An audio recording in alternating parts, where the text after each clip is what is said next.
Recuerdo que en el año 1995, justo antes de que se publicara mi libro La inteligencia emocional, se me ocurrió que habría logrado el éxito si un día oía por casualidad una conversación entre dos desconocidos. Uno de ellos mencionaba las palabras inteligencia emocional y el otro entendía a qué se refería. Sería la prueba de que el concepto de inteligencia emocional, o IE, había llegado a ser un meme, una nueva idea que había penetrado en nuestra cultura. En la actualidad, la IE ha superado con creces esa expectativa. Ha demostrado ser un excelente modelo educativo en el campo del aprendizaje socioemocional y se considera un componente fundamental de un buen liderazgo, así como un elemento necesario para sentirse realizado. Cuando escribí La inteligencia emocional, reuní los frutos de una década de investigaciones, por entonces recientes, sobre el cerebro y las emociones. Recurrí al concepto de inteligencia emocional como marco para poner de relieve un nuevo campo, la neurociencia afectiva. Las investigaciones sobre el cerebro y sobre nuestras vidas emocionales no se detuvieron cuando empecé la obra, sino que más bien se han acelerado en los últimos años. Incluí novedades al respecto en mis libros La inteligencia social y El liderazgo esencial, así como en una serie de artículos aparecidos en la revista Harvard Business Review. En este volumen pretendo continuar con esas novedades y detallar a mis lectores algunos descubrimientos decisivos que nos permiten comprender mejor la inteligencia emocional y cómo aplicar ese conjunto de capacidades. No se trata de un análisis técnico y exhaustivo de datos científicos, sino de un trabajo en curso que se centra en descubrimientos con un valor práctico, en hallazgos que podemos aplicar en la vida cotidiana. Voy a tratar los siguientes puntos. La gran pregunta que se plantea, en particular en círculos académicos, ¿existe una entidad denominada inteligencia emocional distinta del coeficiente intelectual? El radar ético del cerebro. La dinámica cerebral de la creatividad. Los circuitos mentales del impulso, la perseverancia y la motivación. Los estados cerebrales que fomentan el rendimiento óptimo y cómo desarrollarlos. El cerebro social, con penetración, resonancia y química interpersonal. El cerebro 2.0, nuestro cerebro en Internet. Los tipos de empatía y las principales diferencias entre hombres y mujeres. El lado oscuro, la sociopatía laboral. Lecciones cerebrales para el coaching y para desarrollar las capacidades de la inteligencia emocional. Existen 3 modelos dominantes de IE, cada uno de ellos asociado a una serie de ensayos y mediciones. Uno es obra de Peter Salovey y John Mayer, que fueron quienes plantearon por primera vez el concepto en un artículo de 1990 que abriría muchos caminos. Otro es el de Reuven Bar-On, que ha trabajado mucho en el fomento de la investigación en este ámbito. El tercero es el mío, que se desarrolla con la máxima amplitud en el liderazgo esencial. El libro que escribí con mis colegas Annie McKee y Richard Boyatzis. En la actualidad hay varios modelos más de IE y se preparan otros, lo cual es síntoma de la vitalidad de este campo. La inteligencia emocional, modelo de Goleman. La mayoría de los elementos de todos los modelos de inteligencia emocional encajan en 4 esferas genéricas: la autoconciencia, la autogestión, la conciencia social y la gestión de las relaciones. ¿La inteligencia emocional conforma un conjunto diferenciado de capacidades? He aquí la gran cuestión. ¿Es distinta la inteligencia emocional del coeficiente intelectual? Cuando acababa de empezar los estudios universitarios, tuve un primer presentimiento de que quizás el coeficiente intelectual no explicaba por sí solo todo el éxito laboral. Había un compañero cuya habitación estaba cerca de la mía en la residencia, que había sacado unas notas magníficas en las pruebas de acceso, así como en los exámenes de las 5 asignaturas preuniversitarias que había cursado antes de acabar la secundaria. Desde el punto de vista académico era un portento, pero le fallaba algo. No tenía la más mínima motivación. No aparecía por clase. Se levantaba a las 12 y nunca acababa con los trabajos. Tardó 8 años en sacarse la carrera y hoy es consultor autónomo. No es ninguna figura, no dirige ninguna gran empresa. No es un líder destacado. Ahora me doy cuenta de que le faltaban recursos básicos de la inteligencia emocional, en particular el autodominio. Howard Gardner, amigo de la época en que estudiábamos medicina, abrió el debate sobre los distintos tipos de inteligencia más allá del coeficiente intelectual en un libro escrito ya en los años 80. Su argumento era que para que una inteligencia se reconociera como un conjunto diferenciado de capacidades, tenía que existir un conjunto subyacente y exclusivo de zonas cerebrales que la gobernara y regulara. En la actualidad, los investigadores cerebrales han identificado circuitos diferenciados para la inteligencia emocional en un estudio de otro viejo amigo, Reuven Bar-On. Casualmente, cuando iba a cuarto de primaria, su madre me daba clases de religión los domingos, que ha supuesto todo un punto de referencia. Bar-On trabajó con uno de los mejores equipos de investigación cerebral, dirigido por Antonio Damasio en la Facultad de Medicina de la Universidad de Iowa. Utilizaron el método estrella de la neuropsicología para identificar las zonas del cerebro relacionadas con conductas y funciones mentales concretas. Los estudios de lesiones, es decir, analizaron a pacientes con daños en zonas claramente definidas del cerebro y establecieron una correlación entre la ubicación de la lesión y las capacidades que, por su causa, habían quedado mermadas o habían desaparecido. A partir de esa metodología, ampliamente probada en neurología, Bar-On y sus colaboradores dieron con varias zonas cerebrales determinantes para las competencias de la inteligencia emocional y social. El estudio de Bar-On es una de las pruebas más convincentes de que la inteligencia emocional reside en áreas del cerebro distintas a las del coeficiente intelectual. Otros estudios realizados con otros métodos respaldan la misma conclusión. En su conjunto, esa información revela que existen centros cerebrales específicos que gobiernan la inteligencia emocional, lo que diferencia ese conjunto de capacidades humanas de la inteligencia académica, es decir, verbal, matemática y espacial, o coeficiente intelectual, que es como se conocen esas competencias puramente cognitivas, así como de los rasgos de la personalidad. El coeficiente intelectual frente a la inteligencia emocional.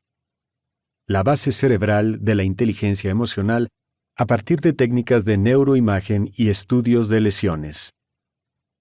El cerebro está formado por hemisferio derecho, córtex somatosensorial insular, amígdala derecha, circunvolución del cíngulo anterior, córtex órbitofrontal ventromedial.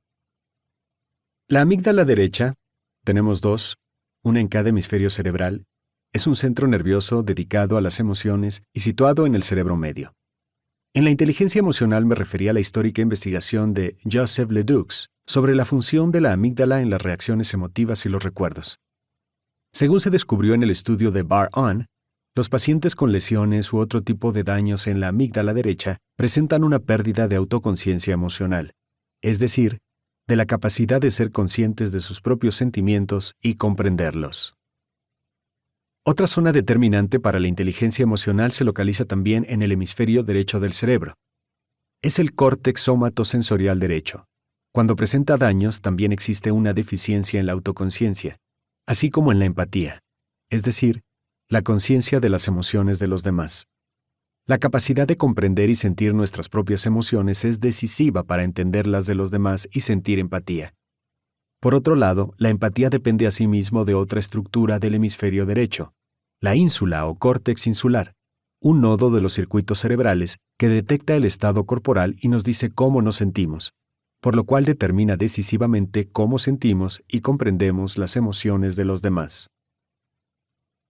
Otra zona muy importante es la circunvolución del cíngulo anterior, en la parte frontal de una banda de fibras cerebrales que rodean el cuerpo calloso, que conecta las dos mitades del cerebro. La circunvolución del cíngulo anterior se encarga del control de los impulsos, esto es, de la capacidad de manejar las emociones, en especial las angustiosas y los sentimientos intensos.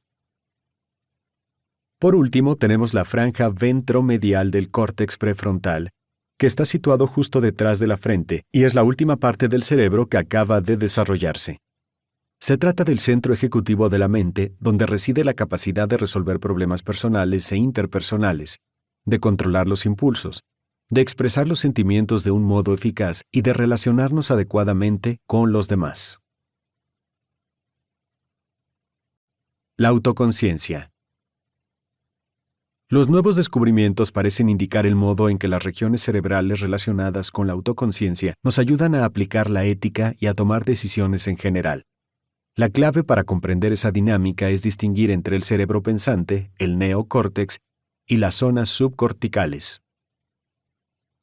Funciones corticales y subcorticales. El neocórtex contiene centros dedicados a la cognición y a otras operaciones mentales complejas. Por el contrario, en las zonas subcorticales es donde se producen los procesos mentales más básicos.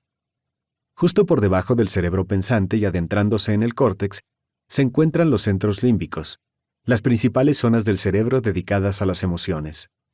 Las hallamos también en el cerebro de otros mamíferos. Las partes más antiguas del subcórtex se prolongan hasta el tronco del encéfalo, conocido como cerebro reptiliano, por tratarse de una suerte de arquitectura básica que tenemos en común con los reptiles. Antonio Damasio, el neurocientífico en cuyo laboratorio se llevó a cabo el trabajo de Bar-On sobre los principios básicos de la IE en el cerebro, ha escrito sobre un caso neurológico que resulta revelador. Se trata de un excelente abogado de empresa que desgraciadamente sufrió un tumor cerebral, aunque por suerte se lo diagnosticaron pronto y lo operaron con buenos resultados. Sin embargo, durante la intervención, el cirujano tuvo que cortar circuitos que conectan zonas muy importantes del córtex prefrontal, el centro ejecutivo del cerebro, y la amígdala, en la zona del cerebro medio dedicada a las emociones. Tras la operación se produjo una circunstancia clínica sumamente desconcertante. Según todas las pruebas de coeficiente intelectual, memoria y atención a las que lo sometieron, el abogado seguía siendo igual de inteligente que antes, pero ya no podía hacer su trabajo. Lo despidieron. No funcionó en ningún otro puesto, se divorció, perdió la casa. Acabó viviendo en la habitación de invitados de su hermano y, desesperado, acudió a Damasio para averiguar qué le sucedía. Al principio, el neurocientífico quedó completamente perplejo, porque según todas las pruebas neurológicas, el paciente estaba bien, pero luego encontró una pista al preguntarle, ¿cuándo quiere que volvamos a darle hora? Descubrió entonces que el abogado podía decirle las ventajas y los inconvenientes racionales de todas las horas disponibles durante las 2 semanas siguientes, pero se veía incapaz de decidir cuál resultaba mejor. Según Damasio, para tomar una buena decisión tenemos que aplicar sentimientos a los pensamientos. Pero la lesión provocada al extirpar el tumor había tenido como consecuencia que el paciente ya no lograra conectar lo que pensaba con las ventajas y los inconvenientes emocionales. Esos sentimientos proceden de los centros emocionales del cerebro medio, que interactúan con una zona concreta del córtex prefrontal. Cuando pensamos algo, esos centros cerebrales lo evalúan de inmediato, de modo positivo o negativo. Eso es lo que nos permite establecer prioridades. Por ejemplo, ¿cuál es la mejor hora para acudir al médico? Si no contamos con ese factor, no sabemos qué sentir sobre lo que pensamos y no podemos tomar buenas decisiones. Los circuitos corticales subcorticales aportan también un timón ético. En una zona inferior, por debajo de las zonas límbicas, se encuentra una red nerviosa formada por los ganglios basales. Se trata de una parte muy primitiva del cerebro, pero que cumple una función extraordinariamente importante para desenvolvernos en el mundo moderno. A medida que avanzamos por las distintas situaciones de la vida, los ganglios basales deducen normas de las decisiones que tomamos. Cuando hice tal cosa me fue bien, cuando hice tal otra fue un fracaso, etc. La sabiduría vital acumulada se almacena en esos circuitos primitivos. Sin embargo, al encontrarnos ante una decisión, es el córtex verbal el que genera lo que pensamos acerca de ella. Aunque para acceder de forma más profunda a nuestra experiencia vital sobre el asunto en cuestión, necesitamos un número mayor de aportaciones por parte de esos circuitos subcorticales. Si bien los ganglios basales tienen cierta conexión directa con las zonas verbales, resulta que también cuentan con muchas vinculaciones con el tracto gastrointestinal, es decir, las tripas. Así pues, cuando tomamos una decisión, el hecho de que sintamos en las tripas, si es acertada o no, también resulta importante. Eso no significa que haya que hacer caso omiso de otros factores, pero si la decisión no encaja con lo que sentimos, quizá nos convenga pensárnoslo 2 veces. Al parecer, esa regla general desempeñó un papel fundamental en un estudio realizado con empresarios californianos de éxito, a quienes se preguntó cómo tomaban las decisiones profesionales cruciales. Todos se refirieron más o menos a la misma estrategia. En primer lugar, devoraban con avidez cualquier dato o información que pudiera estar relacionado con la decisión que debían tomar, con amplitud de miras. Sin embargo, a continuación todos comparaban la decisión racional con lo que les decían las tripas. Si un acuerdo les daba mala espina, era posible que no lo cerraran, aunque sobre el papel las perspectivas fuesen buenas. La respuesta a la pregunta, ¿lo que voy a hacer encaja en mi rumbo vital, mi propósito o mi ética?, no nos llega con palabras, sino mediante esa reacción visceral. A continuación, lo verbalizamos. El mejor estado cerebral para una tarea. El autodominio exige autoconciencia más autorregulación, componentes clave de la inteligencia emocional. Uno de los parámetros del autodominio es alcanzar el estado cerebral más adecuado para realizar una tarea. Si hablamos de eficiencia personal, tenemos que encontrarnos en el mejor estado interno para la labor que vayamos a realizar, y cada uno de ellos tiene sus puntos a favor y sus puntos en contra. Por ejemplo, las investigaciones demuestran que las ventajas de estar de buen humor son tener mayor creatividad, resolver mejor los problemas, contar con una mayor flexibilidad mental y ser más eficientes en la toma de decisiones en muchos sentidos. Sin embargo, entre los inconvenientes se aprecia una tendencia a no utilizar también el sentido crítico al distinguir entre argumentos sólidos y endebles, o a tomar decisiones precipitadas, o a no prestar suficiente atención a los detalles en una tarea que lo requiere. Por otro lado, estar de mal humor o como mínimo de un humor más pesimista tiene su lado positivo. Entre otras cosas, se demuestra una mayor capacidad de prestar atención al detalle, incluso al hacer algo aburrido, lo que nos dice que es mejor ponerse serio antes de leer un contrato. De mal humor nos mostramos más escépticos, de forma que, por ejemplo, es menos probable que nos limitemos a confiar en las opiniones de expertos, y seguramente haremos preguntas perspicaces y sacaremos conclusiones propias. Una teoría sobre la utilidad de la rabia dice que moviliza energía y hace que se centre la atención en eliminar obstáculos que nos impiden alcanzar un objetivo, lo cual puede estimular, por ejemplo, el impulso de derrotar en la siguiente ronda a un competidor ante el que acabamos de perder. Da igual que se trate de un equipo escolar o de otra empresa. El principal inconveniente de estar de mal humor es, por descontado, que resulta molesto tanto para nosotros como para quienes nos rodean. Pero existen otros perjuicios más sutiles. En el nivel cognitivo somos más pesimistas y, por ello, es más probable que tiremos la toalla cuando las cosas se tuerzan. El mal humor nos predispone en contra de lo que estemos planteándonos y, por consiguiente, nuestros juicios se desvían hacia la negatividad. Además, como nuestra compañía no resulta agradable, podemos afectar de forma negativa la armonía de un equipo. Basta un individuo contrariado para reducir la eficiencia de todo el grupo. Existe además un factor tal vez sorprendente para determinar cuál es el mejor estado cerebral para realizar una tarea: la creatividad.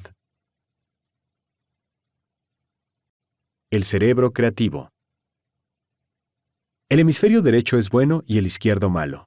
Esa teoría sobre la relación entre la creatividad de los hemisferios derecho e izquierdo del cerebro se remonta a los años 70 y es un ejemplo muy anticuado de neuromitología.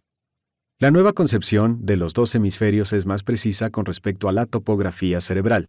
Al comparar el izquierdo con el derecho, ¿nos referimos al izquierdo anterior, medio o posterior? Ahora sabemos que la creatividad no solo tiene que ver con lo que está a la derecha o a la izquierda, sino también con lo que está arriba o abajo, con todo el cerebro, en suma. Llegado a este punto, resulta importante comprender una diferencia estructural entre el hemisferio derecho y el izquierdo. El primero presenta más conexiones nerviosas tanto consigo mismo como con todo el resto del cerebro. Asimismo, tiene fuertes vinculaciones con centros emocionales como la amígdala y las regiones subcorticales de toda la parte inferior del cerebro. El lado izquierdo cuenta con muchas menos conexiones, tanto consigo mismo como con el resto del cerebro. Está formado por columnas claramente superpuestas que permiten una nítida diferenciación de las distintas funciones mentales, que sin embargo no pueden integrarse demasiado. En contraste, estructuralmente el derecho está más mezclado. El cerebro creativo no es solo el hemisferio derecho. Cuando el estado cerebral creativo accede a una amplia red de conexiones, todo participa: la parte izquierda y la derecha, la superior y la inferior. Creatividad e innovación. El hemisferio derecho presenta ramas más largas que establecen más conexiones con otras partes del cerebro que las del izquierdo. En un destello de inspiración creativa surge un nuevo circuito de conectividad. Vamos a ver cómo se refleja eso en la idea que suele tenerse de la creatividad.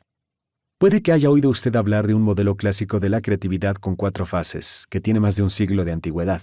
Es el siguiente. En primer lugar, uno define el marco del problema. Mucha gente asegura que uno de los rasgos de un genio en un campo concreto es que logra ver problemas y obstáculos y hace preguntas que nadie más ve o plantea. Así pues, lo primero es encontrar y definir el problema creativo. En segundo lugar, hay que sumergirse en el asunto, escarbar a fondo.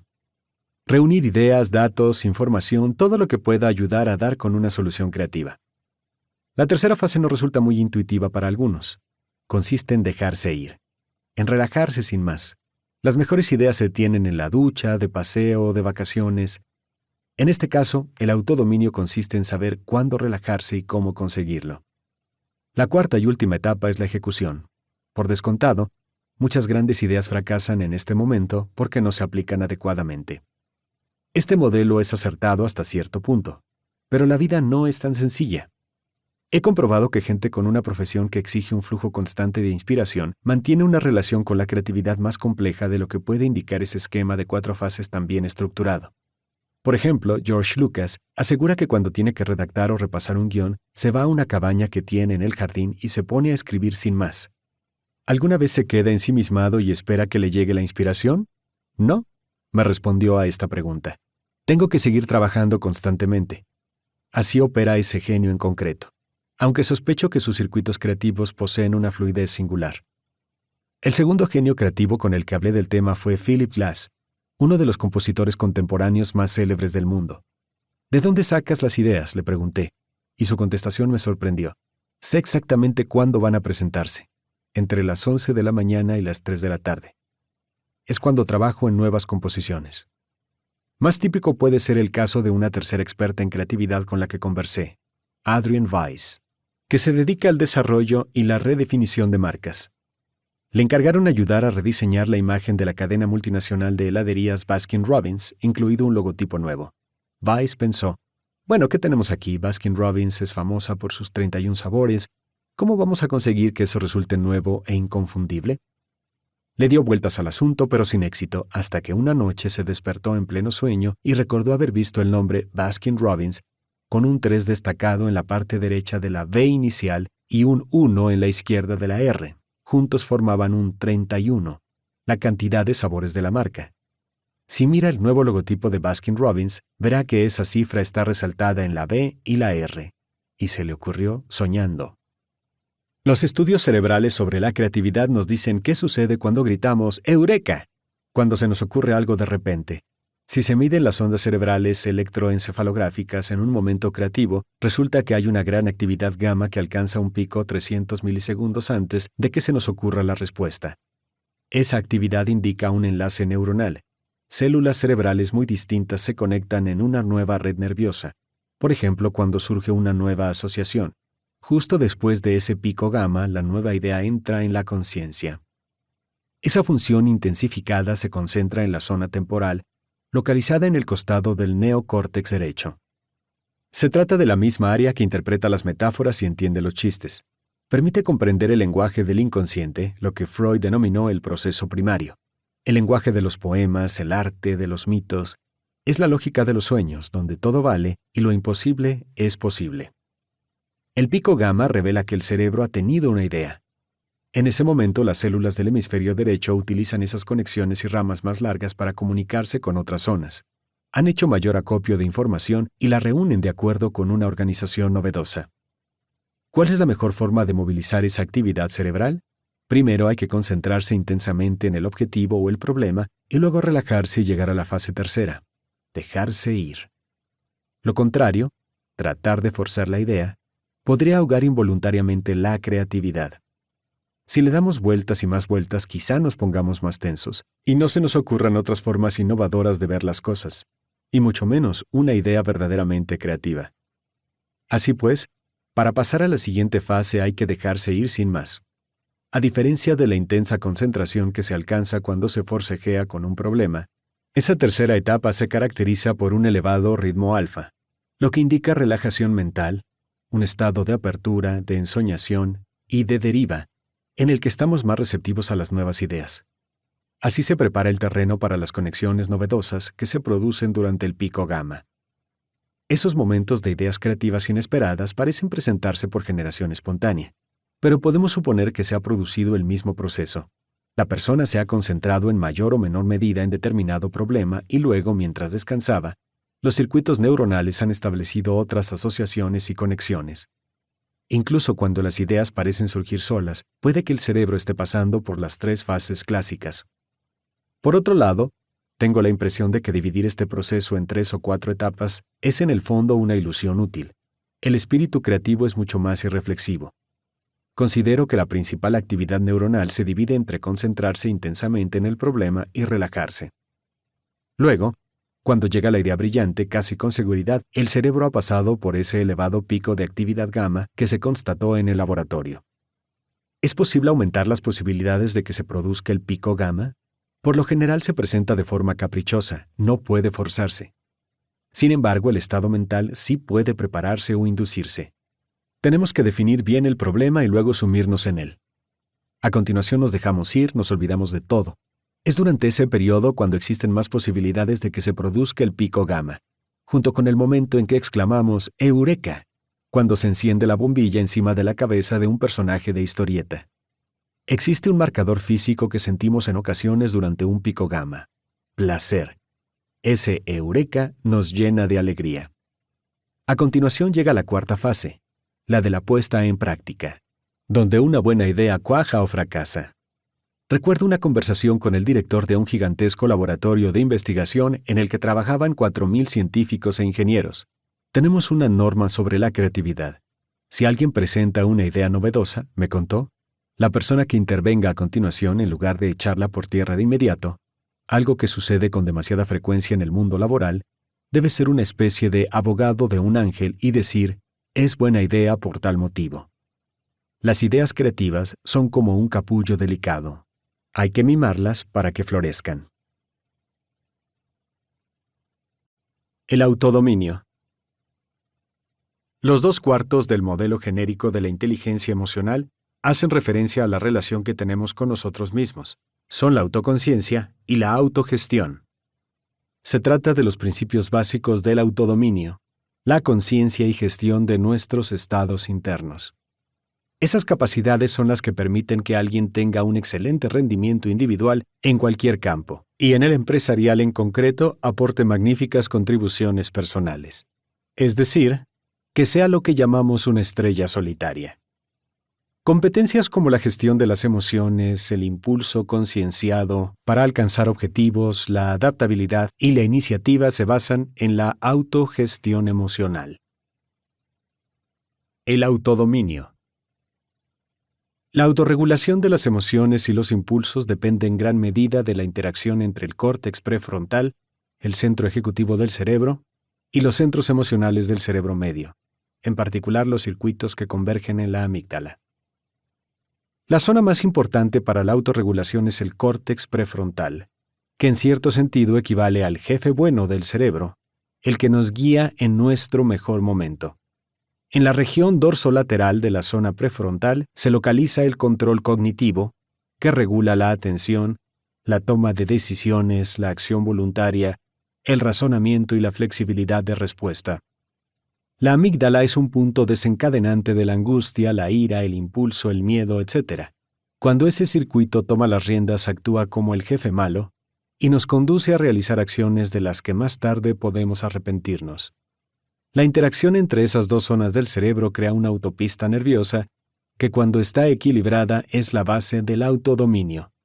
La mayor parte de las veces no podemos dictar qué emociones vamos a sentir, cuándo vamos a sentirlas ni con qué fuerza.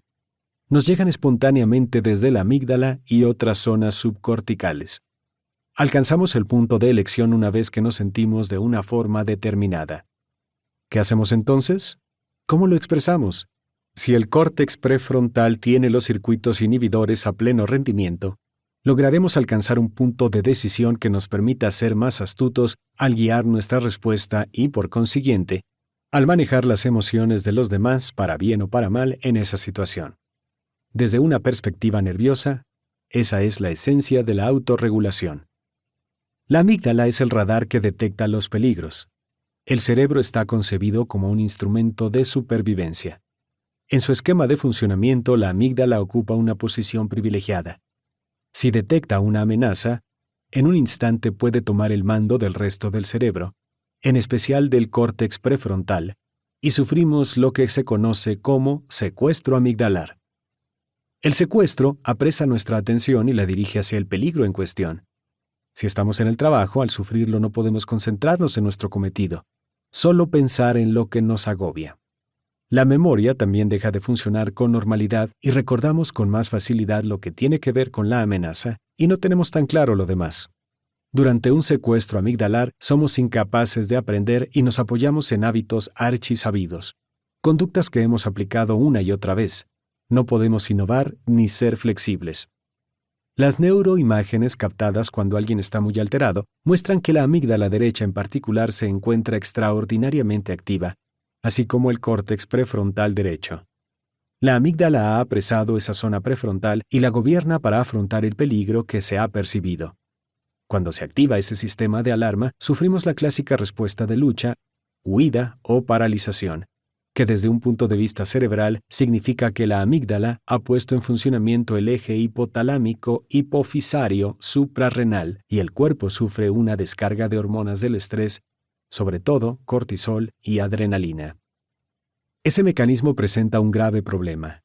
La amígdala se equivoca con frecuencia, ya que, aunque recibe información en una única neurona del ojo y el oído sobre lo que vemos y oímos, a gran velocidad en términos cerebrales, solo le llega una pequeña fracción de las señales que recogen esos órganos.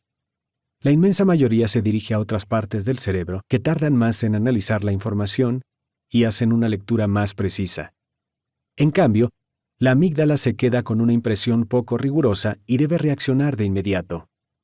Comete errores a menudo, en especial en la vida moderna, donde los peligros son simbólicos y no amenazas físicas. Y por ello reaccionamos de forma exagerada, aunque luego nos arrepintamos. Estos son los 5 detonantes de la amígdala más importantes en el entorno laboral. Ser objeto de condescendencia y falta de respeto, recibir un trato injusto, no sentirnos valorados, tener la impresión de que no nos escuchan, vernos sometidos a calendarios poco realistas. En un clima económico con gran incertidumbre, el miedo campa a sus anchas. La gente teme quedarse sin trabajo, que peligre la seguridad económica de su familia y los demás problemas que comporta una crisis. Y la ansiedad secuestra a los trabajadores que deben hacer más con menos. Así, en ese tipo de circunstancias, hay muchas personas que funcionan a diario en un estado que equivale a un secuestro amigdalar leve pero crónico. ¿Cómo podemos reducir al mínimo los secuestros? En primer lugar, debemos prestar atención. Si no nos damos cuenta de que estamos sufriendo un secuestro amigdalar y dejamos que nos arrastre, no tenemos posibilidades de recuperar el equilibrio emocional y el dominio prefrontal izquierdo hasta que se haya completado el ciclo. Es mejor ser consciente de lo que sucede y desconectar. Para concluir o cortocircuitar un secuestro, tenemos que empezar por observar lo que sucede en nuestra mente y decirnos: la verdad es que estoy exagerando, he perdido los nervios, estoy a punto de perder los nervios. Es mucho mejor detectar sensaciones conocidas que nos indican el inicio de un secuestro, como un cosquilleo en el estómago o cualquier otro indicio que pueda revelar que estamos a punto de sufrirlo. Cuanto menos haya avanzado el ciclo, más fácil será cortocircuitarlo. Lo mejor es atajarlo cuando está a punto de empezar. ¿Qué podemos hacer si nos vemos atrapados por un secuestro amigdalar? Lo primero es darnos cuenta de lo que sucede. Los secuestros pueden durar segundos, minutos, horas, días o semanas.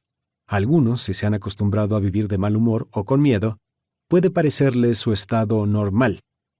De ahí surgen problemas clínicos como trastornos de ansiedad o depresión, o el trastorno de estrés postraumático, una penosa enfermedad de la amígdala provocada por una experiencia traumática que supone que ese centro nervioso entre un estado explosivo de secuestro instantáneo y profundo. Hay muchas formas de salir de un secuestro amigdalar, si logramos darnos cuenta de que lo sufrimos y tenemos intención de calmarnos. Una es un planteamiento cognitivo, el autoconvencimiento. Tenemos que razonar con nosotros mismos y poner en tela de juicio lo que nos decimos en pleno secuestro. Ese individuo no es siempre un hijo de mala madre. Recuerdo casos en los que en realidad fue muy considerado e incluso amable y quizá debería darle otra oportunidad. O podemos recurrir a la empatía y ponernos en el lugar del otro, lo cual quizá funcione en los casos muy habituales, en que el detonante del secuestro haya sido algo que nos ha hecho o dicho alguien. Podemos tener un pensamiento empático. Quizá me ha tratado así porque sufre mucha presión. Aparte de esas intervenciones cognitivas, existen otras biológicas. Podemos recurrir a un método como la meditación o la relajación para calmar el cuerpo. Sin embargo, las técnicas de relajación o meditación funcionan mejor durante un secuestro si se han practicado con regularidad, preferiblemente a diario.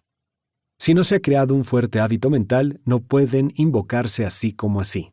Lo importante es recordar que estar bien acostumbrados a calmar el cuerpo con un método que hayamos practicado mucho puede ser decisivo cuando suframos un secuestro y tengamos necesidad de aplicarlo. La gestión del estrés. Mi peor experiencia laboral se produjo justo después de una fusión empresarial, cuando desaparecía gente a diario y nos llegaban circulares con mentiras sobre lo sucedido, me contó una amiga en una ocasión. Nadie era capaz de concentrarse en el trabajo. Hoy en día lo que para ella fue un episodio puntual se ha convertido en una realidad crónica en muchos trabajos. Dejando a un lado los altibajos económicos, la vida laboral está repleta de momentos dramáticos, debido a órdenes imposibles que llegan de la sede central. Gente irrazonable que ocupa cargos directivos, compañeros de trabajo desagradables y un largo etcétera. ¿Cómo gestionar ese estrés constante que puede convertirse incluso en auténtica angustia? Una estrategia para manejar nuestras reacciones ante complicaciones y reveses se sirve de otra dinámica entre la zona prefrontal y los circuitos de la amígdala. El gestor del estrés. En el córtex prefrontal existen circuitos que pueden inhibir los impulsos de la amígdala y ayudarnos a mantener el equilibrio emocional. La zona prefrontal izquierda presenta asimismo circuitos activos en estados positivos como el entusiasmo, la energía y la colaboración. El director del Laboratorio de Neurociencia Afectiva de la Universidad de Wisconsin, Richard Davison, ha llevado a cabo investigaciones muy importantes sobre las zonas prefrontales izquierda y derecha. Su equipo ha descubierto que cuando nos hallamos en pleno secuestro amigdalar o sometidos a emociones angustiosas, se detectan niveles de actividad relativamente altos en el córtex prefrontal derecho. Pero cuando nos sentimos muy bien, entusiasmados, llenos de energía, capaces de hacer cualquier cosa, se moviliza la zona prefrontal izquierda. En el laboratorio de Davison, se ha visto que todos tenemos un índice de actividad prefrontal izquierda, actividad prefrontal derecha, en parte en reposo cuando no hacemos nada en concreto, que predice con precisión nuestra gama de humores cotidiana. Ese índice izquierda-derecha revela nuestro punto de ajuste emocional. Quienes presentan mayor actividad prefrontal izquierda que derecha tienen más posibilidades de experimentar un número mayor de emociones positivas cotidianamente. Por el contrario, los que cuentan con un lado derecho más activo tienden a sufrir más emociones negativas. Ese índice presenta una campana de Gauss, como la conocida curva en forma de U invertida del coeficiente intelectual. Casi todos nos situamos en el centro. Tenemos unos días buenos y otros malos. Algunas personas están en el extremo derecho. Puede que sufran una depresión clínica o ansiedad crónica.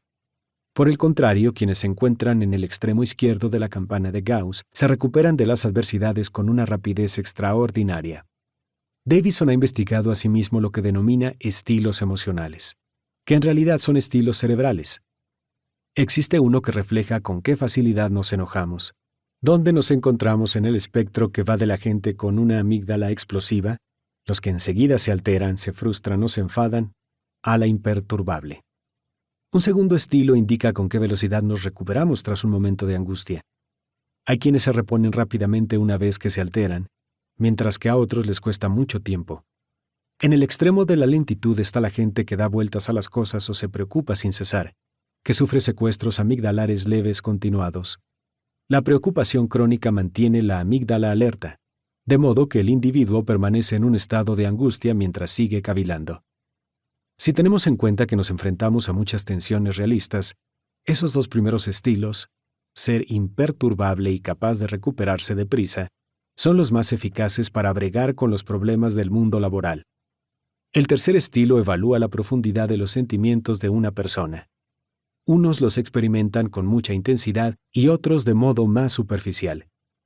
Quienes presentan sentimientos más fuertes pueden disponer de mayor capacidad para comunicarlos con autenticidad y eficacia para emocionar a la gente. Existe otro dato relevante sobre el índice izquierda-derecha.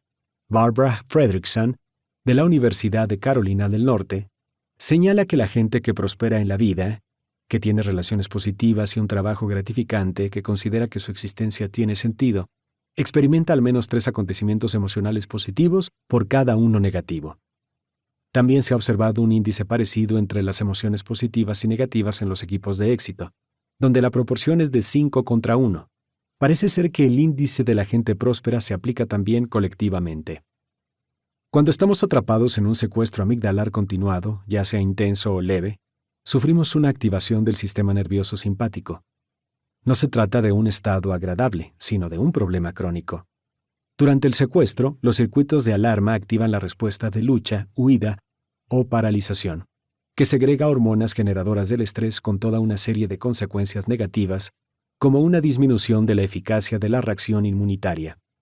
El estado contrario, la activación del sistema nervioso parasimpático, se produce cuando estamos relajados. Biológica y neurológicamente, se trata de la modalidad de restablecimiento y recuperación y está vinculada a la activación de la zona prefrontal izquierda.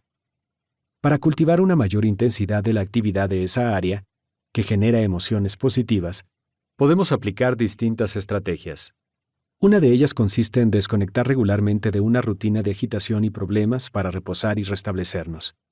Programe momentos para no hacer nada. Saque al perro, dese una buena ducha, cualquier cosa que le permita cortar el ritmo constante de su actividad habitual. Otra estrategia se conoce como conciencia plena o mindfulness. Daniel Siegel, de la Universidad de California en Los Ángeles, UCLA, es autor de un análisis sencillo pero ingenioso de las zonas cerebrales que participan en ese proceso.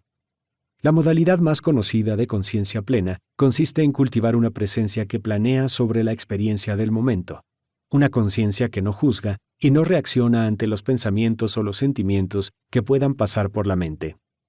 Es un método muy eficaz para relajarse y entrar en un estado de tranquilidad y equilibrio.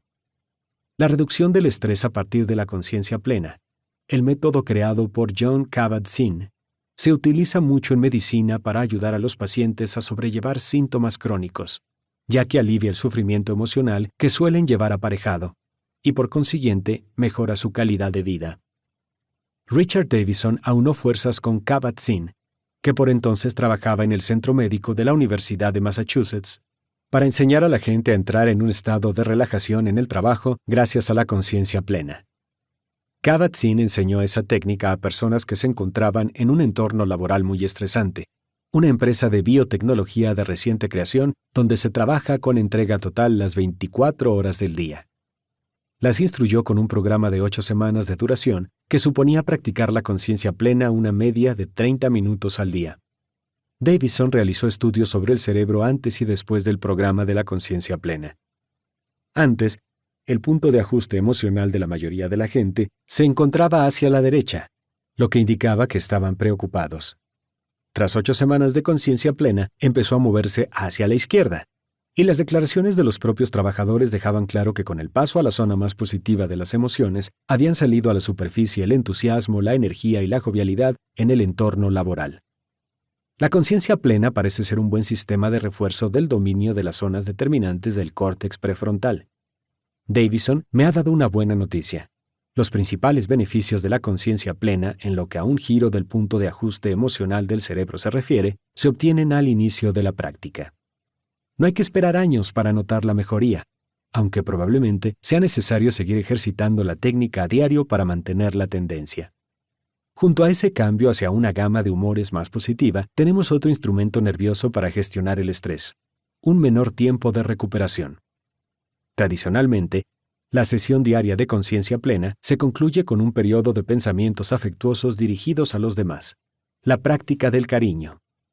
Se trata de la generación intencionada de un estado de ánimo positivo que aumenta el tono vagal, es decir, la capacidad de movilización del cuerpo para superar un obstáculo y luego recuperarse con rapidez. El nervio vago regula el latido cardíaco y otras funciones de los órganos y desempeña un papel destacado en el proceso de tranquilización del cuerpo cuando nos angustiamos. Contar con un mejor tono vagal nos permite actuar con más facilidad al activarnos ante un problema y al relajarnos luego, en lugar de quedarnos en estado de excitación. Un buen tono vagal no solo nos ayuda a recuperarnos de la tensión, sino también a dormir mejor y a protegernos contra las consecuencias negativas para la salud del estrés crónico. La clave para mejorar el tono vagal es dar con un método que nos guste y practicarlo a diario, como si hiciéramos gimnasia del nervio vago. Las técnicas existentes son variadas y van desde algo tan sencillo como acordarnos de contar del 1 al 10 poco a poco cuando empezamos a enfadarnos con alguien, hasta la relajación sistemática de los músculos o la meditación. En ocasiones, cuando hablo de meditación, un tema sobre el que escribo desde hace décadas, me preguntan si pueden conseguirse los mismos efectos con psicofármacos. Yo prefiero recurrir a técnicas mentales para intervenir en los estados del cerebro. Es una forma natural de manejarlo. Existen muchos tipos de meditación que implican estrategias mentales distintas: la concentración, la conciencia plena y la visualización, por poner solo 3 ejemplos. Cada uno de ellos tiene efectos concretos sobre nuestros estados mentales. Por ejemplo, la visualización activa centros del córtex visual espacial, mientras que la concentración trabaja los circuitos de atención del córtex prefrontal, pero no la zona visual.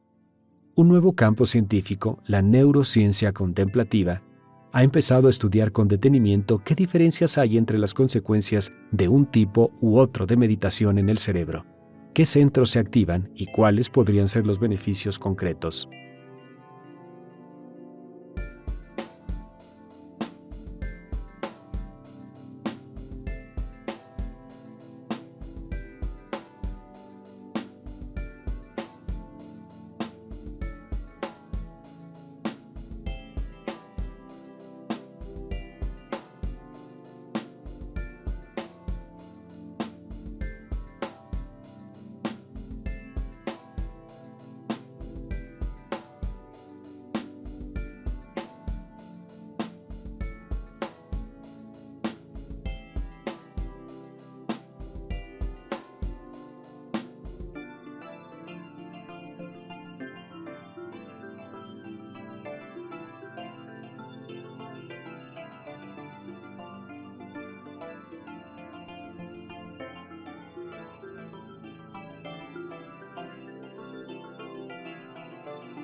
La motivación, lo que nos mueve.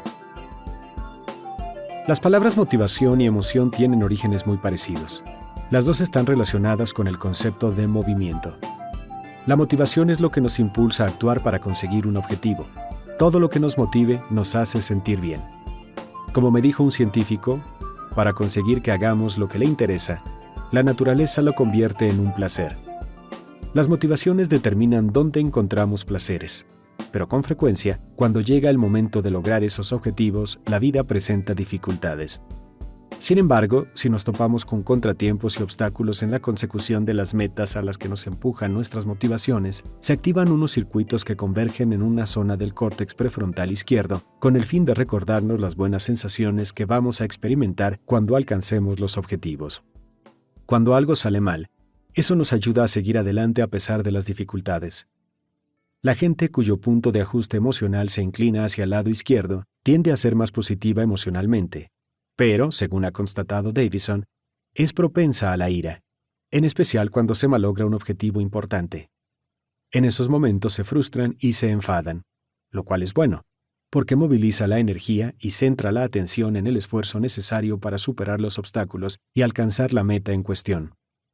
Por el contrario, señala Davison, La activación de la zona prefrontal derecha funciona como lo que se denomina un inhibidor de la conducta. Esos individuos tiran la toalla con más facilidad cuando las cosas se tuercen. También son demasiado reacios a correr riesgos, no porque tomen precauciones sensatas, sino porque aplican un exceso de cautela. Adolecen de falta de motivación. Suelen ser más ansiosos y miedosos y están más pendientes de posibles amenazas. Las investigaciones de Davison indican que el hemisferio izquierdo se pone en funcionamiento con solo pensar en conseguir un objetivo relevante. La actividad de la zona prefrontal izquierda se relaciona con algo más importante que una meta cualquiera. Es la sensación de tener un norte en la vida. Las grandes empresas que dan sentido a la existencia. Howard Gardner ha escrito sobre lo que denomina buen trabajo, una mezcla de excelencia, hacer un trabajo dando lo mejor de nosotros. Compromiso. Estamos entusiasmados y llenos de energía y nos encanta lo que hacemos. Y ética. El trabajo encaja con el sentido, el propósito y el rumbo que damos a nuestra vida. Nadie lo ha investigado todavía, pero me atrevo a predecir que si se estudiara el cerebro de personas que estuvieran realizando buen trabajo, se detectaría una actividad relativamente mayor en la zona prefrontal izquierda. Cuando estudiaba medicina en Harvard, mi mentor era el psicólogo David McClelland, por aquel entonces importante teórico de la motivación. McClelland planteó 3 motivadores principales para los seres humanos. Existen otros modelos que enumeran docenas. Para mí, cada tipo de motivación es una vía distinta para poner en funcionamiento el córtex prefrontal izquierdo y los centros de recompensa del cerebro, lo que incrementa el impulso y la perseverancia del individuo y hace que se sienta bien. El primero de los 3 motivadores es la necesidad de poder, en el sentido de influir en otras personas. McClelland distinguía entre 2 tipos de poder. Uno es el egoísta y egocéntrico, donde no importa que el efecto sobre los demás sea bueno o malo. Es, por ejemplo, el que demuestran los narcisistas. El otro comporta un beneficio social. El individuo siente placer al influir en los demás positivamente o en favor del bien común. El segundo es la necesidad de afiliación, el placer que se desprende de estar con otra gente. Quienes se caracterizan por esa motivación, por ejemplo, sienten como impulso el simple placer de colaborar con gente con la que están a gusto. Cuando trabajan en pos de una meta común, los individuos movidos por la afiliación encuentran energía, al pensar lo bien que se sentirá todo el mundo cuando se alcance ese objetivo. Los grandes participantes en equipos pueden sacar fuerzas de este tipo de estimulación.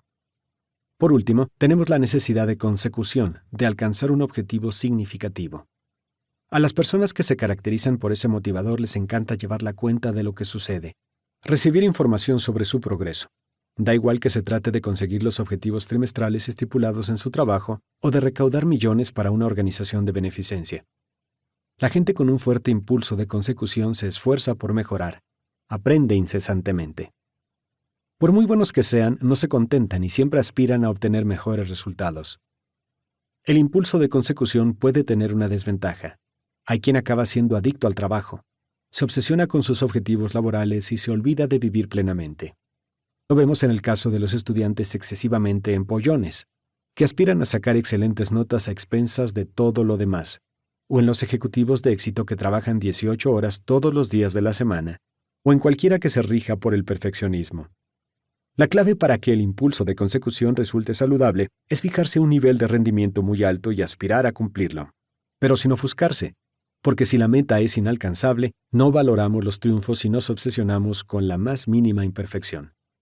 En esos casos, el impulso de consecución hace que la situación se nos vaya de las manos.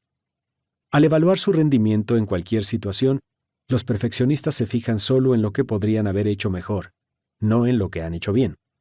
Puede que estén ya en un 110% comparados con otra gente, pero tratan desesperadamente de alcanzar un 112 o un 115. En la actualidad ese esfuerzo se premia muy claramente tanto en el mundo educativo como en el laboral, pero tiene un coste humano tanto para el estudiante como para el trabajador. La vida se resiente.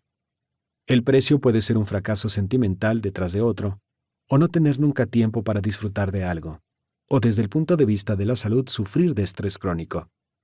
¿Cómo podemos ayudar a quien sufra ese problema? Creo que primero hay que tratar de hacerle entender que aspirar a un éxito excesivo tiene un lado negativo. Lo segundo es explicarle que no siempre hay que conseguir un 110%, que a veces llegar solo al 80 o al 90 ya está muy bien.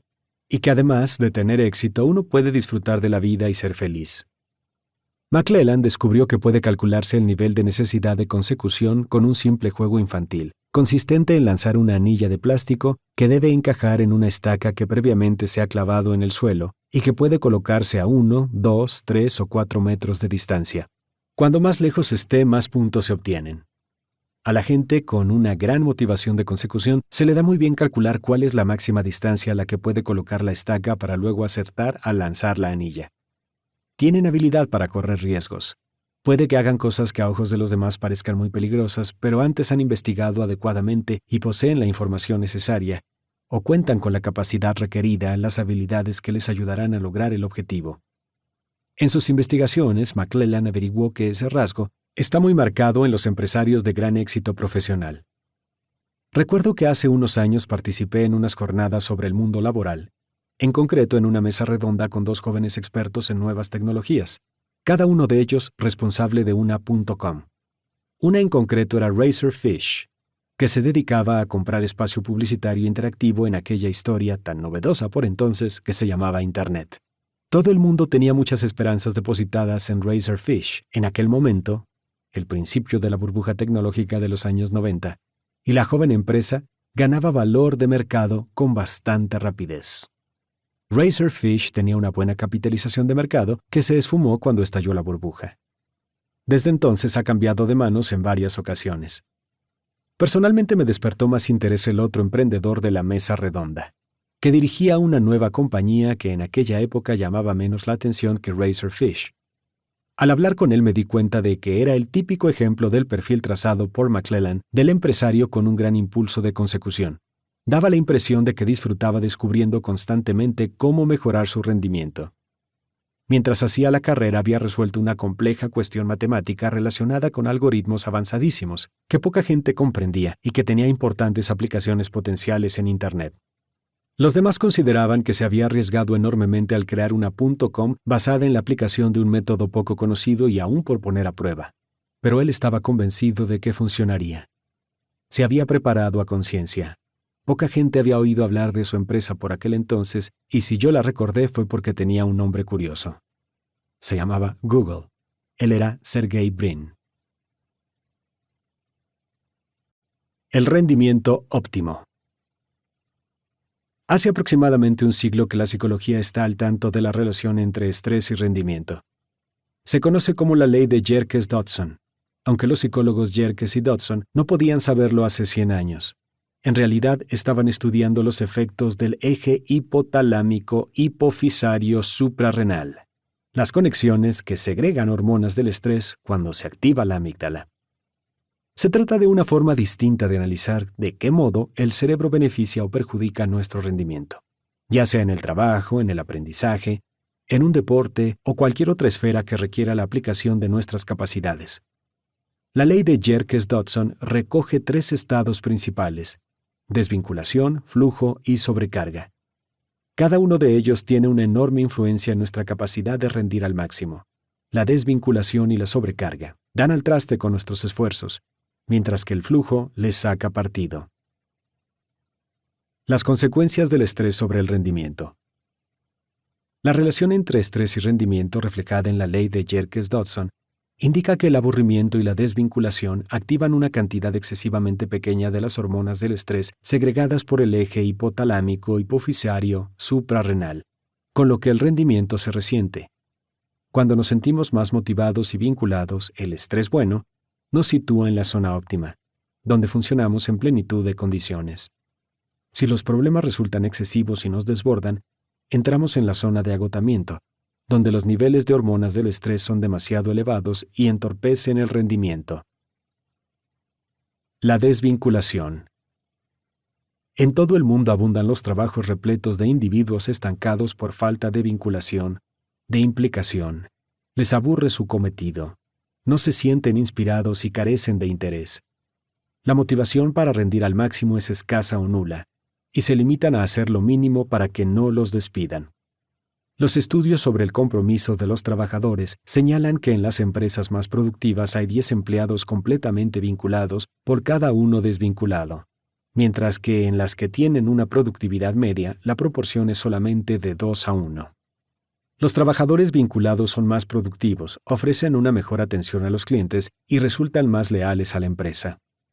Al pasar del aburrimiento a la zona óptima del arco de rendimiento, el cerebro segrega cada vez mayor cantidad de hormonas del estrés y entramos en la franja del estrés bueno, donde se reactiva el rendimiento. Los retos, por ejemplo, estar motivado para alcanzar un objetivo, tener que demostrar de qué somos capaces o trabajar a toda máquina en equipo para llegar a tiempo a una entrega, hacen que centremos la atención y nos llevan a dar lo mejor de nosotros mismos. El estrés bueno suscita la vinculación, el entusiasmo y la motivación, y moviliza la cantidad adecuada de las hormonas del estrés, cortisol y adrenalina, junto con otras sustancias beneficiosas que segrega el cerebro, como la dopamina, para hacer el trabajo con eficiencia. Tanto el cortisol como la adrenalina tienen efectos protectores y perjudiciales, pero el estrés bueno activa sus beneficios. La sobrecarga. Sin embargo, cuando las exigencias son tantas que no podemos gestionarlas, cuando la presión nos desborda, cuando tenemos demasiado que hacer y nos falta tiempo o apoyo, entramos en la zona del estrés malo. Un poco más allá de la zona óptima, en lo alto del arco de rendimiento, hay un punto de inflexión donde el cerebro produce demasiadas hormonas del estrés, que empiezan a afectar nuestra capacidad de trabajar bien, de innovar, de escuchar y de hacer planes de un modo eficaz. Los costes del estrés crónico van mucho más allá del rendimiento. En esa zona, lo que técnicamente se denomina carga alostática, provoca que prevalezcan los efectos perjudiciales de las hormonas del estrés. Unos niveles excesivos de esas secreciones durante un periodo demasiado prolongado alteran la función neuroendocrina y provocan desequilibrios de los sistemas inmunitario y nervioso, de modo que somos más propensos a sufrir enfermedades y nos cuesta pensar con claridad. El ritmo circadiano se trastorna y dormimos mal. Mucho antes de haber oído hablar del eje hipotalámico hipofisario suprarrenal, cuando me preparaba para doctorarme, investigué ese tema en mi tesis. Medí la fisiología de determinadas personas, controlando la respuesta del ritmo cardíaco y la sudoración, mientras veían una película realizada para inspirar a los trabajadores de la industria maderera a utilizar los dispositivos de protección. En las imágenes se veían 3 accidentes, todos ellos provocados por no emplear un mecanismo de seguridad. En el primero aparecía Mac, que metía un trozo gigantesco de contrachapado en una sierra circular con unos dientes muy afilados que causaban impresión. No había colocado la protección. Dirigía el pulgar hacia la sierra, pero como estaba charlando con su amigo George, no se daba cuenta. A medida que el dedo se acercaba a la sierra, aumentaba la aprensión, como pude comprobar a partir de la respuesta del ritmo cardíaco y la sudoración de los espectadores de la película. Se sabía exactamente en qué momento llegaba el pulgar a la sierra con solo mirar la gráfica de los individuos, cuya amígdala funcionaba a toda máquina. Una vez pasado el accidente, el ritmo cardíaco y la sudoración se serenaban, ya que la gente comenzaba a reponerse, pero entonces empezaba a prepararse el siguiente accidente.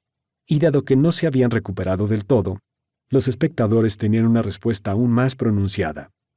Al producirse el tercero, la gráfica se nos quedaba pequeña, literalmente. Por aquel entonces utilizábamos tinta y papel, una especie de polígrafo, y al llegar a ese punto, la aguja se salía de la hoja. Eso mismo nos sucede cuando tenemos un mal día.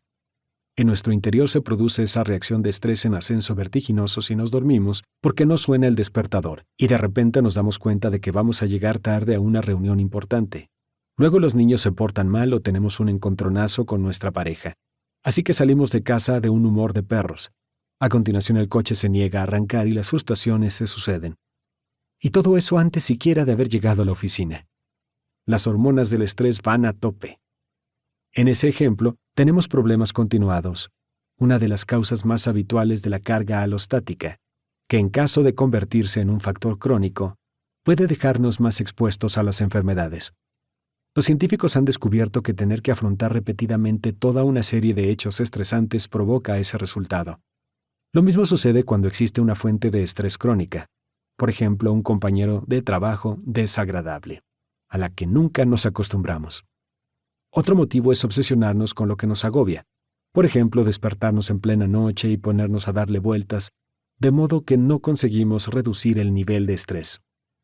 Los científicos que estudian la activación del eje hipotalámico hipofisario suprarrenal señalan que una de las formas más fiables de estimular la producción de cortisol y adrenalina es una simulación de una entrevista laboral.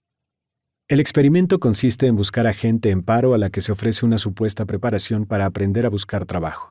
Llegan a un laboratorio de psicología donde se miden sus reacciones fisiológicas durante lo que creen que es una práctica de entrevista de trabajo.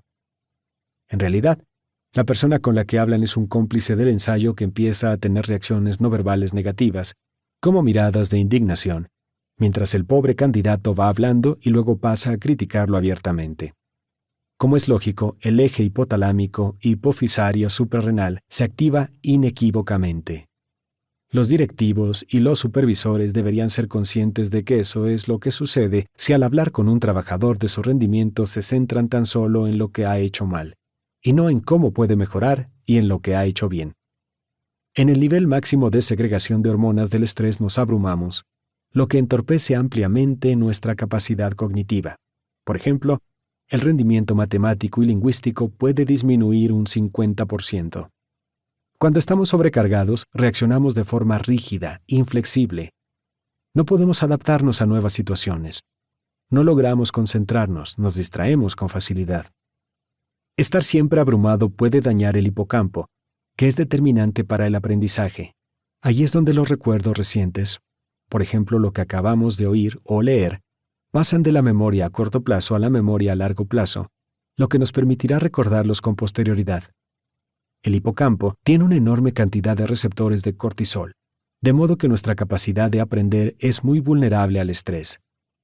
Si en nuestra vida hay un estrés constante, ese torrente de cortisol llega a desconectar las redes neuronales existentes y podemos sufrir graves pérdidas de memoria, según se ha observado en afecciones clínicas como el trastorno de estrés postraumático y la depresión aguda.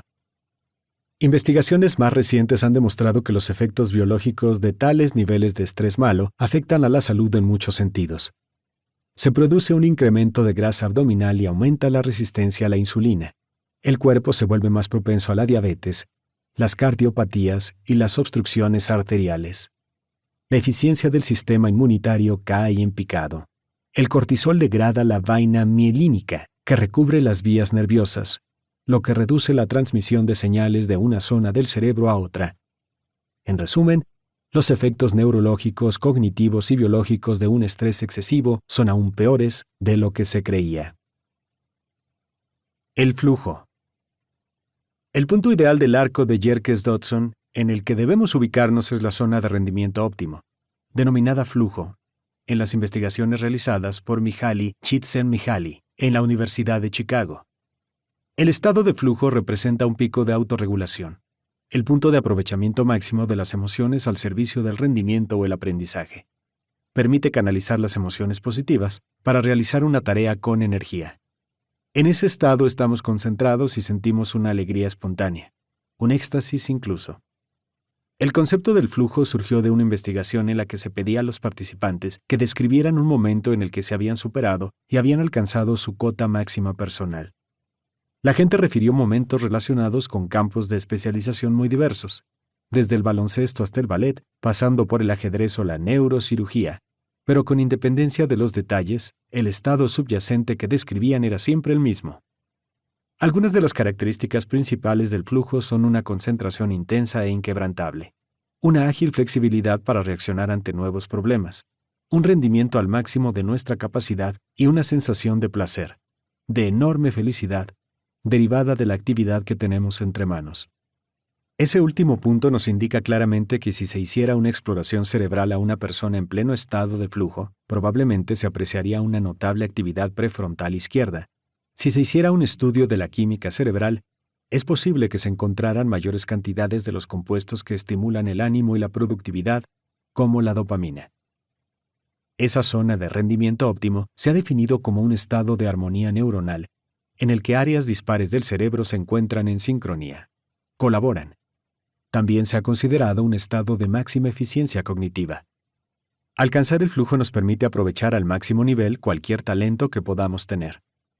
Por lo general, quienes han llegado a dominar un campo de actividad concreto y se encuentran entre los mejores del mundo han practicado un mínimo de 10.000 horas. Es interesante comprobar que cuando esos individuos ejercitan esas habilidades, sean las que sean, su nivel global de actividad cerebral tiende a disminuir, lo que indica que han acabado por realizar esa actividad específica relativamente sin esfuerzo, incluso en los momentos de mayor rendimiento. Uno de los primeros estudios sobre el tema aseguraba que en el estado de flujo solo trabajan las zonas cerebrales relacionadas con la actividad, lo cual contrasta con lo que le sucede a una persona que se aburre, dado que en este caso se detecta una activación neuronal dispersa y aleatoria, en lugar de una delimitación bien definida de la actividad en las zonas relacionadas con la tarea. En el cerebro de una persona estresada se aprecia mucha actividad en circuitos emocionales irrelevantes para la labor que tiene entre manos, lo que indica que está alterada y nerviosa. Una empresa conseguirá rendir al máximo siempre que sus trabajadores aporten todas sus capacidades en grado sumo. Cuanto más momentos de flujo haya, o sencillamente de permanencia en la zona de vinculación y motivación, mejor. Hay varias vías para llegar a ese estado. Ajustar las demandas para adaptarse a la capacidad de la persona. Si tiene trabajadores a su cargo, trate de medir su nivel óptimo de enfrentamiento con las dificultades. Si no están muy motivados, aumente la dificultad de modo que su trabajo resulte más interesante, por ejemplo, encargándoles algo más difícil de lo habitual. Si están abrumados, reduzca la demanda y muéstreles su respaldo, ya sea emocional o logístico. Practicar las habilidades en cuestión para mejorarlas y poder afrontar un mayor nivel de demanda. Mejorar la capacidad de concentración para poder prestar más atención, ya que la atención es de por sí una vía de acceso a la fase de flujo. Por último, tenemos que darnos cuenta cuando nosotros mismos u otras personas salimos de la zona de estrés positivo y máximo rendimiento, para poder aplicar el remedio adecuado. Hay que prestar atención a varios indicadores. El más evidente es la disminución del rendimiento. No conseguimos hacer la tarea igual de bien, no importa el parámetro que utilicemos para medirlo. Otro es la pérdida de atención, la falta de concentración o el aburrimiento. Y existen pistas más sutiles que pueden detectarse antes de un descenso apreciable del rendimiento. Por ejemplo, si alguien parece despistado en comparación con su forma habitual de hacer las cosas, o responde con mucha rigidez en lugar de tener en consideración las alternativas, o se muestra malhumorado y se inquieta fácilmente, cualquiera de esos síntomas puede indicar que la ansiedad está afectando negativamente su eficiencia cognitiva. Para llegar al flujo es necesario un equilibrio entre las exigencias que plantea una situación y la capacidad de la persona. Muy a menudo lo alcanzamos cuando nos vemos empujados a utilizar nuestras habilidades con todo su potencial. Sin embargo, el punto óptimo varía ampliamente en función de cada persona. En una ocasión hablé del flujo y el arco de rendimiento con un piloto de aviones militares que me contó que lo que, para la mayoría de la gente sería una zona de enorme sobrecarga, para los pilotos supone la entrada en el flujo. Y eso porque para ejercer su profesión hay que tener un tiempo de reacción situado en el percentil 99, es decir, una rapidez casi sobrehumana. Funcionamos a base de adrenalina, me dijo, y eso es lo que los hace disfrutar. Una estrategia general para aumentar las posibilidades de entrar en esa fase es practicar habitualmente métodos de mejora de la concentración y la relajación fisiológica. Hay que tomárselos como una tabla de ejercicios y hacerlos todos los días, o todos los días en que sea posible. Por ejemplo, a mí me gusta meditar por las mañanas y creo que eso me ayuda a tener una actitud positiva, tranquilidad y mayor concentración a lo largo de casi todo el día.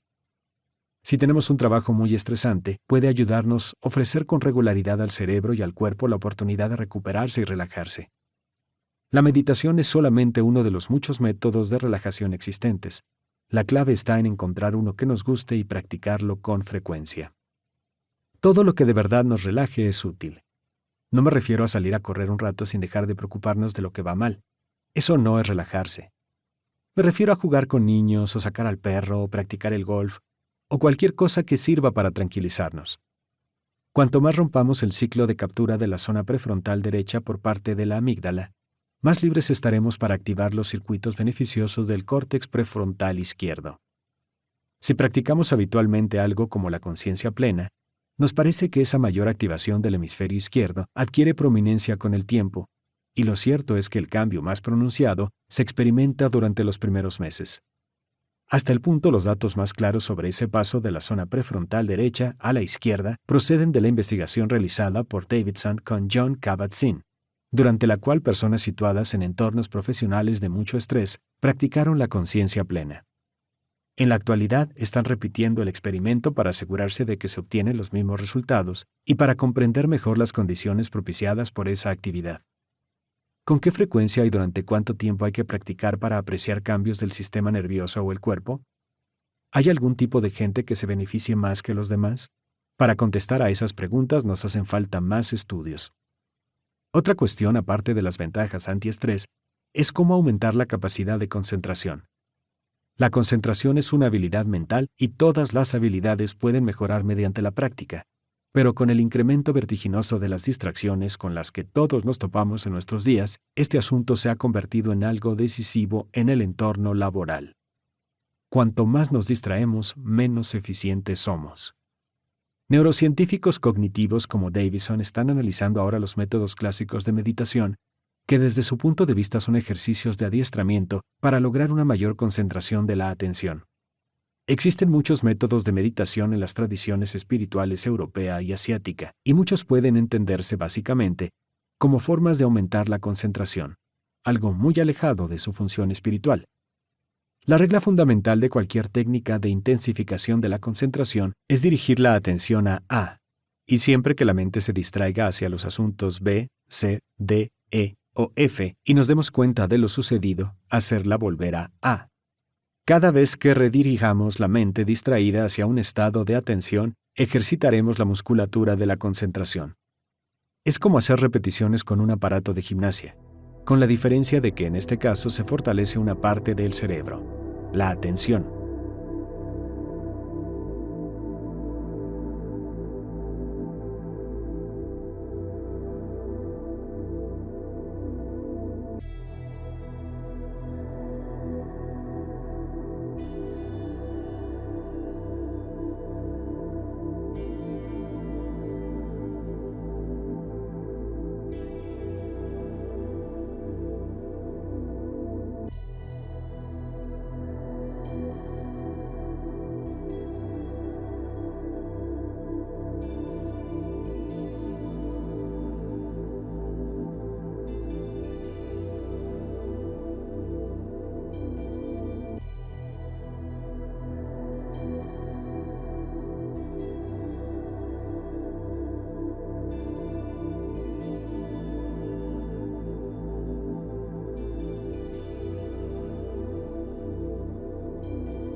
El cerebro social.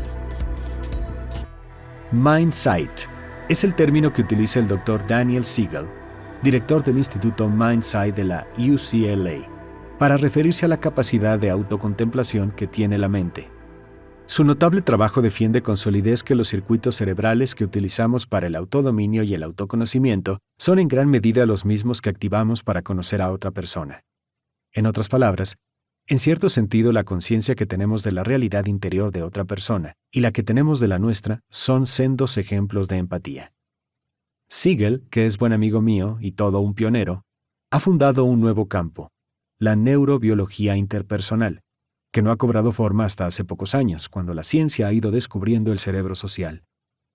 El cerebro social cuenta con infinidad de circuitos, todos ellos concebidos para adaptarse a la mente de otra persona e interactuar con ella. Se trata de un descubrimiento relativamente reciente de la neurociencia.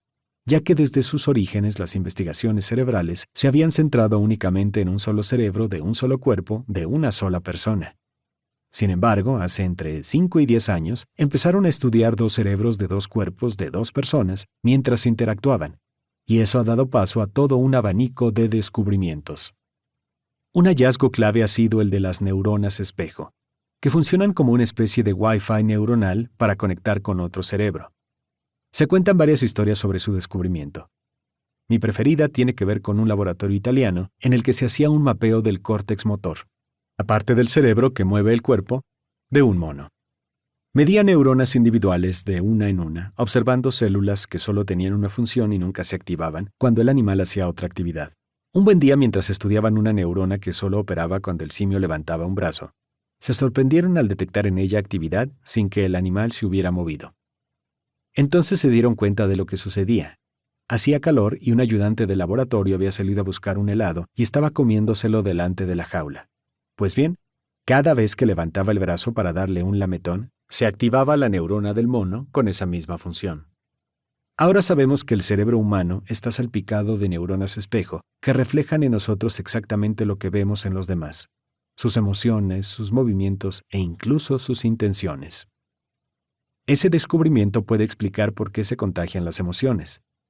Hacía ya décadas que la psicología estaba al tanto de ese factor, gracias a experimentos en los que dos desconocidos entran en un laboratorio y deben marcar en una lista de estados de ánimo los que experimentan en ese momento. Luego permanecen en silencio, mirándose durante 2 minutos. A continuación vuelven a marcar los elementos de la misma lista. De los dos, el que sea más expresivo emocionalmente habrá transmitido sus emociones al otro durante los 2 minutos de silencio. Sin embargo, el proceso en sí era un enigma. Los psicólogos se preguntaban por el mecanismo del contagio. Ahora ya lo sabemos. Se produce gracias a las neuronas espejo y a otras zonas como la ínsula, que está al tanto de las sensaciones de todo el cuerpo, en lo que equivale a una conexión entre dos cerebros. Debido a ese canal furtivo existe en todas y cada una de nuestras interacciones un subtexto emocional que determina enormemente todo lo demás. Por ejemplo, pensemos en un estudio consistente en comunicar a determinadas personas cuál había sido su rendimiento, en algunos casos negativo y en otros positivo. Si recibían reprobaciones en un tono afectuoso, positivo y optimista, salían con muy buena impresión del proceso de interacción. En cambio, si se alababa su actuación en un tono muy frío, crítico y censor, acababan con una sensación negativa, aunque les hubiera felicitado. Por consiguiente, el subtexto emocional es más fuerte en muchos sentidos que la interacción aparente y manifiesta. Eso significa que básicamente influimos de forma constante en el estado cerebral de los demás. Según mi modelo de inteligencia emocional, la gestión de las relaciones quiere decir, en este nivel, que somos responsables de cómo determinamos los sentimientos de las personas con las que interactuamos, para bien o para mal. En ese sentido, la capacidad relacional tiene que ver con la gestión de los estados cerebrales de los demás. A partir de ahí surge un interrogante. ¿Quién envía las emociones que pasan entre las personas y quién las recibe? Una respuesta para grupos de iguales es que el emisor suele ser el individuo más expresivo emocionalmente. Sin embargo, cuando existen diferencias de poder, en el aula, en el trabajo, por lo general en cualquier tipo de organización, el emisor emocional es el individuo más poderoso que marca el estado emocional del resto. En cualquier grupo de seres humanos se presta el máximo de atención y se confiere el máximo de importancia a lo que diga o haga la persona con más poder. Hay muchos estudios que señalan, por ejemplo, que si el líder de un equipo está de buen humor, los demás lo reflejan y el optimismo colectivo mejora el rendimiento del conjunto. En cambio, si el líder proyecta mal humor, lo propaga del mismo modo y el funcionamiento del grupo se resiente. Eso se ha observado en grupos que tomaban decisiones empresariales, que buscaban soluciones creativas o incluso que montaban una tienda de campaña. El contagio emocional se produce siempre que la gente interactúa, ya sea en pareja, en grupo o en una organización. Se hace más evidente en un acontecimiento deportivo o una representación teatral, donde la multitud experimenta idénticas emociones al mismo tiempo. El responsable de esa transmisión es nuestro cerebro social, gracias a circuitos como el sistema de neuronas espejo. El contagio emocional de una persona a otra surge automática, instantánea e inconscientemente, y escapa a nuestro control. En el Hospital General de Massachusetts, vinculado a la Facultad de Medicina de Harvard, se hizo un estudio con médicos y pacientes durante una sesión de psicoterapia. La interacción se grabó en video y se controló su fisiología. Posteriormente, los pacientes vieron la grabación e identificaron los momentos en los que habían tenido la impresión de que el médico establecía lazos de empatía con ellos y se habían sentido escuchados y comprendidos, compenetrados con él, y los momentos en los que se habían encontrado disgregados y habían pensado: mi médico no me entiende, le traigo sin cuidado. Cuando los pacientes se habían sentido disgregados, tampoco se había observado una conexión en su fisiología. No obstante, cuando decían: sí he sentido una verdadera conexión con el médico, sus fisiologías se habían movido conjuntamente, como en un baile. Se había producido asimismo una coincidencia fisiológica. El ritmo cardíaco de médico y paciente se había sincronizado.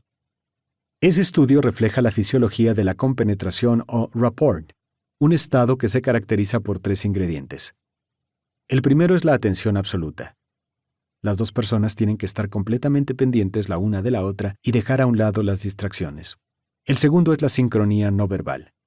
Si 2 individuos conectan bien, realmente, y se observa esa interacción sin fijarse en lo que dicen, como quien ve una película sin sonido, se apreciará que sus movimientos están casi coreografiados, como si bailaran. El responsable de orquestar esa sincronía es otro grupo de neuronas llamadas osciladores, que regulan nuestro movimiento con respecto a otro cuerpo o a un objeto. El tercer ingrediente de la compenetración es la positividad. Es una especie de microflujo de subidón interpersonal. Me imagino que un estudio cerebral revelaría actividad en la zona prefrontal izquierda en ambas personas. En esos momentos de química interpersonal, de conexión, es cuando salen mejor las cosas, con independencia de los detalles de lo que estemos haciendo juntos. En un artículo aparecido en Harvard Business Review, ese tipo de interacción se denomina momento humano. ¿Cómo se consigue un momento humano en el trabajo? Tenemos que dejar a un lado todo lo demás y prestar una atención incondicional a la persona con la que estamos. Con eso se abre la puerta de la compenetración, en la que el flujo emocional está en sincronía. Nuestra fisiología refleja la de la otra persona, que nos hace sentir conexión, proximidad y afecto. Podemos analizar ese momento humano en función de la fisiología, pero también desde el punto de vista de la experiencia, puesto que en esos instantes de química nos resulta agradable estar con la otra persona, que a su vez siente lo mismo con respecto a nosotros. El cerebro social en Internet. La naturaleza concibió el cerebro social para la interacción cara a cara, no para el mundo virtual. Por consiguiente, ¿cómo se relacionan los cerebros sociales cuando miramos un monitor y no directamente a otra persona? Contamos con una pista crucial sobre los problemas que presentan esas comunicaciones desde los inicios de Internet, cuando los únicos que mandaban correos electrónicos eran los científicos, que utilizaban lo que por entonces se llamaba ARPANET. Esa pista son los mensajes ofuscados o flaming que se envían cuando la persona se altera un poco, o mucho, y la amígdala toma las riendas de la situación, con lo que se escribe arrebatadamente y se hace clic en enviar sin haberlo pensado bien. Y a continuación ese producto del secuestro amigdalar aparece en el buzón de entrada de otro individuo. El término técnico más adecuado sería ciberdesinhibición, porque se ha comprobado que la desconexión entre el cerebro social y la pantalla libera el control que suelen tener sobre la amígdala las zonas prefrontales más razonables. La explicación de los mensajes ofuscados es que en Internet el cerebro social no recibe información, a no ser que se hable cara a cara vía teleconferencia. Los circuitos sociales no ven nada, no saben cómo está reaccionando la otra persona y no pueden guiar nuestra respuesta. No pueden decir, haz eso, no lo otro, como sucede de modo automático e instantáneo en las comunicaciones cara a cara. En lugar de funcionar como radar social, el cerebro social enmudece, lo que da rienda suelta a la amígdala para enviar mensajes ofuscados si sufrimos un secuestro.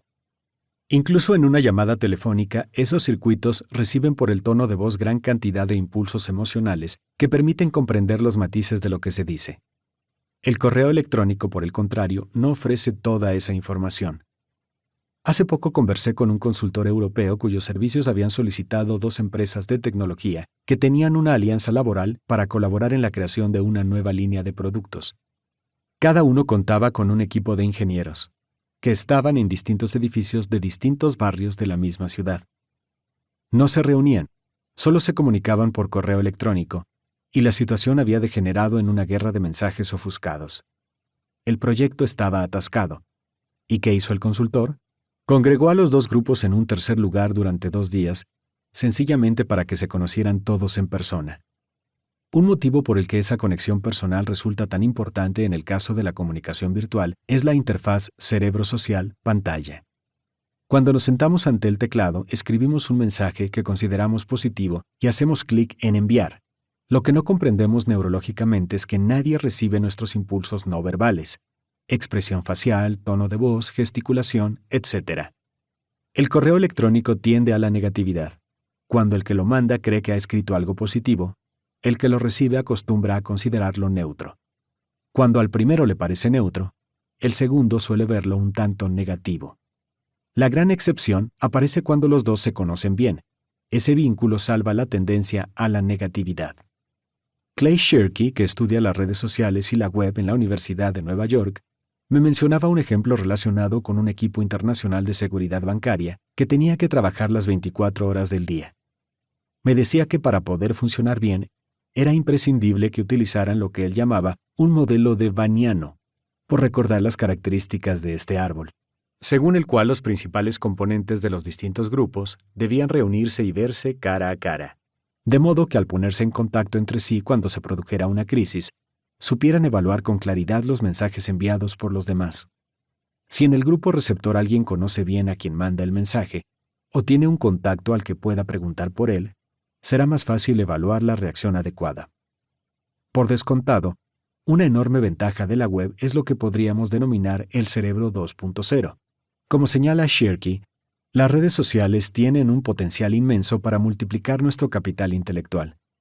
Se trata de una especie de supercerebro, el cerebro ampliado gracias a Internet. El concepto de coeficiente intelectual de grupo hace referencia a la suma total de las mejores aptitudes de los distintos miembros de un equipo, aunadas en toda su intensidad. Resulta que el factor que provoca que ese coeficiente se sitúe por debajo de su potencial es la falta de armonía interpersonal entre los miembros. Vanessa Druskat, de la Universidad de New Hampshire, ha estudiado lo que llama coeficiente emocional de grupo, determinado por factores como ser capaz de cobrar relevancia y resolver conflictos dentro del grupo o tener altos niveles de confianza y comprensión mutua. Sus investigaciones indican que los equipos con los mayores coeficientes de inteligencia emocional colectiva superan en resultados a los demás. Si aplicamos eso a los grupos que trabajan en línea, un principio de funcionamiento básico es que cuanto más canales lleguen al cerebro social, más fácilmente se logrará la sintonía. Así, en una videoconferencia se reciben impulsos visuales, corporales y vocales. Incluso en una teleconferencia, la voz transmite una gran variedad de impulsos emocionales.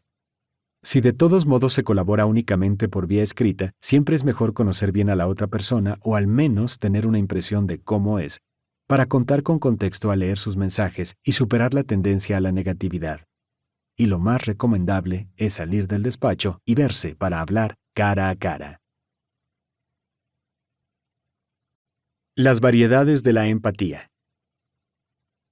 La aptitud básica de la conciencia social es la empatía. Percibir lo que piensan y sienten los demás sin que nos lo digan con palabras. Enviamos continuamente señales sobre nuestros sentimientos mediante el tono de voz, la expresión facial, los gestos y muchos otros canales no verbales. La capacidad de descifrarlas varía enormemente de una persona a otra. Hay 3 clases de empatía. La primera es la cognitiva. Sé cómo ves las cosas, puedo adoptar tu perspectiva. Un jefe con un buen nivel de este tipo de empatía logra que sus trabajadores obtengan resultados mejores de lo esperado, porque consigue explicar las cosas de una forma que entienden, lo cual los motiva. Y los ejecutivos con una gran empatía cognitiva funcionan mejor en puestos en el extranjero, porque captan las normas tácitas de otra cultura con mayor rapidez. La segunda clase es la empatía emocional. Te siento. Es la base de la compenetración y de la química. Los que destacan en empatía emocional son buenos consejeros, profesores, responsables de atención al cliente y jefes de grupo, gracias a esa capacidad de detectar en el momento las reacciones de los demás. Y la tercera es la preocupación empática. Noto que necesitas ayuda y estoy dispuesto a dártela espontáneamente. Quienes se caracterizan por una preocupación empática son los buenos ciudadanos de un grupo, una empresa o una comunidad, los que ayudan a los demás de buen grado cuando hace falta. La empatía es el componente esencial de la compasión. Tenemos que darnos cuenta de qué le pasa a otra persona, qué siente, para que se despierte la compasión. Hay un espectro que empieza con el ensimismamiento absoluto. Cuando no nos fijamos en los demás, sigue con la fase en que les prestamos atención y empezamos a establecer una sintonía. Y continúa con el establecimiento de una empatía, la comprensión de sus necesidades, la preocupación empática y por fin la acción compasiva, cuando les prestamos ayuda. Al parecer, las distintas variedades de empatía se basan en circuitos cerebrales bien diferenciados. Por ejemplo, Tania Singer, neurocientífica del Instituto Max Planck de Alemania, ha estudiado la emocional y considera que la ínsula, que es, recordemos, una de las zonas cerebrales cruciales para la inteligencia emocional, según se ha descubierto, tiene una función decisiva en la empatía. La ínsula detecta señales de todo el cuerpo. Cuando establecemos una relación empática con alguien, las neuronas espejo imitan en nuestro interior el estado de esa persona. La zona anterior de la ínsula descifra ese patrón y nos dice de qué estado se trata. Para Singer, descifrar las emociones en los demás supone, a nivel cerebral, descifrarlas primero en nosotros mismos. La ínsula se activa cuando nos centramos en nuestras propias sensaciones. Por ejemplo, ha hecho estudios con técnicas de imagen por resonancia magnética funcional, IRMF, en parejas. Mientras uno de los dos se somete a una exploración cerebral, ve que el otro está a punto de llevarse un susto. En ese momento se le activa la parte del cerebro que entraría en funcionamiento si se llevara realmente el susto, y no se limitará a ver lo que le sucede a su pareja. Paul Ekman, el gran experto mundial en expresión facial y emociones, es el científico en el que se basaba la serie de televisión Miénteme, donde el protagonista resolvía casos policiales detectando cómo se sentía la gente y dejando a un lado lo que trataban de proyectar. Descubría si mentían gracias a sutiles fugas no verbales de sus verdaderas emociones. Ekman ha confeccionado un programa de formación que parece dirigirse a ese circuito neurona-espejo-ínsula, mediante el cual podemos descifrar las expresiones que aparecen en el rostro de una persona durante apenas la quinta parte de un segundo, tan brevemente que no llegan a reconocerse de un modo consciente. Gracias a ese programa podemos mejorar la identificación de emociones fugaces, pero reveladoras, en la cara de otra persona, y eso en solo 1 hora aproximadamente. Para alcanzar una mayor capacidad de empatía, una vía sería realizar la formación de Ekman, pero para mejorar la empatía cognitiva lo más recomendable es obtener información sobre lo que de verdad piensa la otra persona, comprobar o corregir nuestras corazonadas.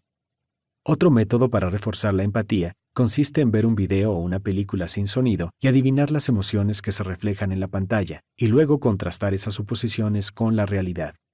En otras palabras, ofrecer a los circuitos cerebrales dedicados a la empatía datos sobre lo que siente o piensa de verdad la otra persona ayuda a que esos circuitos vayan aprendiendo. Las diferencias entre hombres y mujeres. Hay muchos estudios sobre las diferencias entre la inteligencia emocional de los hombres y la de las mujeres, pero en resumen, estas tienden de media a presentar mejores niveles de IE que aquellos. Sin embargo, se trata solo de una media, y además los datos no son concluyentes. Una advertencia. Cuando hablamos de diferencias entre hombres y mujeres en el campo de la conducta, nos referimos a campanas de Gauss de capacidades que se superponen mucho. Por ejemplo, una capacidad en que las mujeres muestran ventajas sistemáticamente es la empatía emocional. Pero eso no quiere decir que un hombre determinado no pueda ser igual de empático emocionalmente que la mujer más empática. Las capacidades que suelen ser superiores en los hombres están relacionadas a menudo con el autodominio emocional. Pero sucede lo mismo. Eso no quiere decir que una mujer no pueda presentar el mismo nivel de autorregulación emocional que el hombre más equilibrado. Las tendencias de los distintos grupos solo aparecen cuando hablamos de diferencias estadísticas. La neurocientífica Tania Singer ha obtenido nuevos datos sobre el cerebro que reflejan esas tendencias. Singer, que ha estudiado 2 sistemas emocionales, uno correspondiente a la empatía cognitiva y el otro a la emocional, señala que las mujeres suelen tener el sistema de las neuronas espejo más desarrollado, por lo que confían más en él que los hombres para buscar señales de empatía. Por el contrario, ellos tienden a experimentar una descarga en ese sistema y luego se dedican a solucionar problemas. Hay otra forma de analizar las diferencias entre hombres y mujeres en lo relativo a la inteligencia emocional. Se trata de la labor de Simon Baron Cohen de la Universidad de Cambridge. que asegura que existe un cerebro femenino marcado que presenta mucha actividad de las neuronas espejo y un alto grado de empatía emocional, pero no destaca tanto en el análisis de sistemas. En cambio, el cerebro masculino marcado despunta en la concepción de sistemas y no en empatía emocional. Esos tipos cerebrales se sitúan en los extremos opuestos de una campana de Gauss, y los demás estamos mayoritariamente en algún punto entre los dos. Sin embargo, no se trata de que todos los hombres tengan un cerebro masculino y todas las mujeres uno femenino. A muchas de ellas se les da muy bien la concepción de sistemas y muchos de ellos destacan en empatía emocional. Mi colega Ruth Malloy del Hay Group de Boston ha estudiado las diferencias entre hombres y mujeres en los datos del inventario de competencias emocionales y sociales que yo ayudé a crear. Su análisis revela que si bien en general se observan diferencias entre hombres y mujeres en las distintas competencias, cuando solo se examinan a los trabajadores estrella, las personas situadas en el 10% más destacado del rendimiento empresarial, esas discrepancias se diluyen. Los hombres son igual de buenos que las mujeres y las mujeres igual de buenas que los hombres, en todos los casos. Eso me recuerda a un comentario de Franz de Waal, un científico que estudia el comportamiento de los primates en el Centro Nacional de Primates Yerkes de Atlanta, y que ha descubierto que cuando un chimpancé ve a otro en dificultades, ya sea por una herida o por pérdida de categoría social, imita su conducta, lo que supone una forma primitiva de empatía. A continuación, muchos de los chimpancés se acercan y reconfortan de algún modo al que tiene el problema, por ejemplo, acariciándolo para ayudar a tranquilizarlo. Las hembras ofrecen ese tipo de consuelo más a menudo que los machos, con una excepción que resulta sorprendente. Los machos alfa, que son los líderes del grupo, ofrecen consuelo aún más a menudo que las hembras. Una de las funciones básicas del líder es, al parecer, dar el apoyo emocional necesario. El lado oscuro. Los psicólogos hablan de la triada oscura para referirse a los narcisistas, los maquiavélicos y los sociópatas. Son personalidades que representan el lado oscuro de la inteligencia emocional. Gente que puede demostrar muy buena empatía cognitiva, pero no posee empatía emocional, por no hablar de la preocupación empática. Por ejemplo, por definición a un sociópata le traen sin cuidado las consecuencias humanas de sus mentiras o manipulaciones y no siente remordimientos si recurre a la crueldad.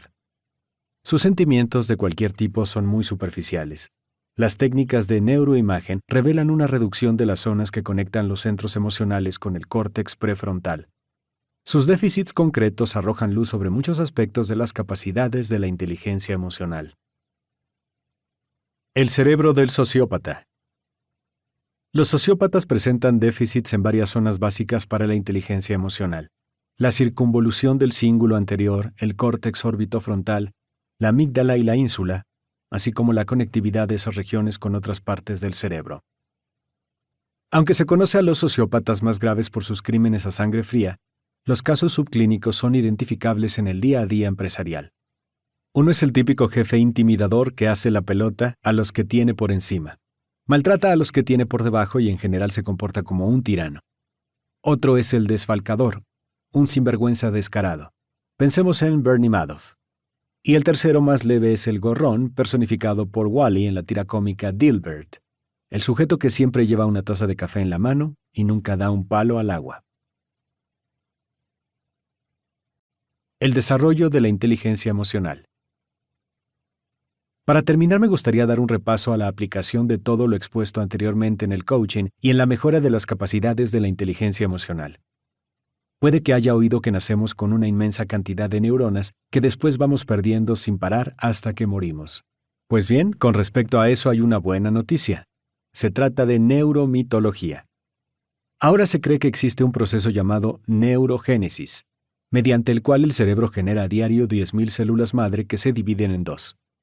Una mitad forma una línea hija que sigue creando células madre y la otra migra a la parte del cerebro donde haga falta y se transforma en el tipo de célula requerido. Muy a menudo su cometido tiene que ver con el aprendizaje. A lo largo de los 4 meses siguientes, esa nueva célula forma unas 10.000 conexiones con otras para crear nuevos circuitos. Los estudios más modernos de ese proceso surgirán de laboratorios como el de Richard Davidson, con una enorme potencia informática, ya que en la actualidad hay innovadores programas de neuroimagen que pueden detectar y mostrar esa nueva conectividad célula a célula. La neurogénesis nos permite conocer mejor la neuroplasticidad, el hecho de que el cerebro se reestructure continuamente en función de las experiencias que vivimos. Si aprendemos un nuevo swing al jugar al golf, el circuito que activamos atraerá conexiones y neuronas.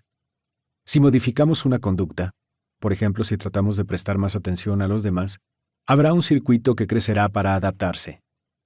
Por otro lado, cuando tratamos de superar una mala costumbre, tenemos que enfrentarnos al espesor de los circuitos dedicados a algo que hemos practicado y repetido miles de veces. ¿Qué lecciones podemos extraer de todo ello de cara al coaching o para trabajar por nuestra cuenta en la mejora de una capacidad de la inteligencia emocional? En primer lugar, busque el compromiso. Hay que movilizar la fuerza motivadora de la zona prefrontal izquierda. Si se dedica usted al coaching, tiene que motivar a su cliente para que se entusiasme con la idea de lograr el objetivo del cambio. En estos casos es útil recurrir a sus sueños, a la idea que tiene uno de sí mismo, a sus aspiraciones para el futuro. A partir de ahí debe trabajar los aspectos que le permitan pasar de su situación actual a la que desea alcanzar en la vida. Llegado a este punto es bueno, si es posible, reunir el máximo de información sobre sus competencias de inteligencia emocional. Lo más adecuado es utilizar un instrumento que mida las capacidades de la IE y permita pedir a gente cuya opinión valore que lo puntúe anónimamente en lo relativo a conductas específicas que reflejen las competencias de los trabajadores estrella y los líderes. Un consultor especializado puede ayudarle a utilizar esos datos para determinar qué competencias le interesa más reforzar. A continuación debe ser muy práctico. No trate de aprender demasiado de golpe. Centre su objetivo en una conducta concreta. Debe elegir algo fácil de aplicar, para saber exactamente qué hacer y cuándo hacerlo. Pongamos que sufre usted el síndrome de la BlackBerry. Tiene la mala costumbre de hacer varias cosas a la vez y básicamente no está pendiente de los demás, lo que reduce la atención que puede dedicar a buscar la compenetración y la buena química. Debe romper el hábito de simultanear tareas. Podría adoptar un plan de aprendizaje deliberado que dijera algo así: siempre que surja una oportunidad, cuando entre una visita en mi despacho o cuando me dirija a ver a alguien, voy a apagar el móvil, voy a apartarme de la pantalla del ordenador, voy a dejar a un lado las ensoñaciones o las preocupaciones y voy a prestarle toda mi atención. Así tendrá una conducta concreta que tratar de modificar. ¿Y qué le servirá de ayuda? Detecte cuándo está a punto de presentarse un momento así y actúe correctamente. Ha acabado siendo campeón olímpico en la práctica incorrecta, hasta el punto de que su cableado neuronal funciona así automáticamente sin plantearse otra posibilidad. Las conexiones que se activan en esos casos son erróneas. Cuando empieza a formar ese nuevo hábito más adecuado, en esencia, lo que hace es crear nuevos circuitos que compiten con la mala costumbre en una especie de darwinismo neuronal. Para que la nueva conducta adquiera la firmeza suficiente, usted debe recurrir a la fuerza de la neuroplasticidad. Debe repetirla una y otra vez. Si persevera, los nuevos circuitos se conectarán y cobrarán cada vez más fuerza, hasta que un día hará lo que tiene que hacer y cómo lo tiene que hacer sin pensárselo dos veces. En ese momento los circuitos estarán tan conectados y serán tan gruesos que el cerebro los activará automáticamente. Cuando se produzca ese cambio, el hábito corregido pasará a ser lo habitual. ¿Durante cuánto tiempo y cuántas veces hay que repetir una acción hasta que queda programada? Lo cierto es que empieza a programarse la primera vez que se practica. Cuando más se repite, mayor es la conectividad. La frecuencia necesaria para que pase a ser la nueva respuesta automática del cerebro depende en parte de lo fuerte que sea el antiguo hábito que vaya a reemplazar. Por lo general son necesarios entre 3 y 6 meses de empleo de todas las oportunidades que aparezcan espontáneamente para que la nueva costumbre sea más natural que la vieja.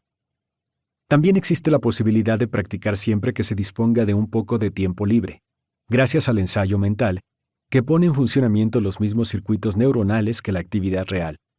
Por eso, cuando no están entrenando, los deportistas olímpicos repasan sus movimientos mentalmente, porque así también se ejercitan.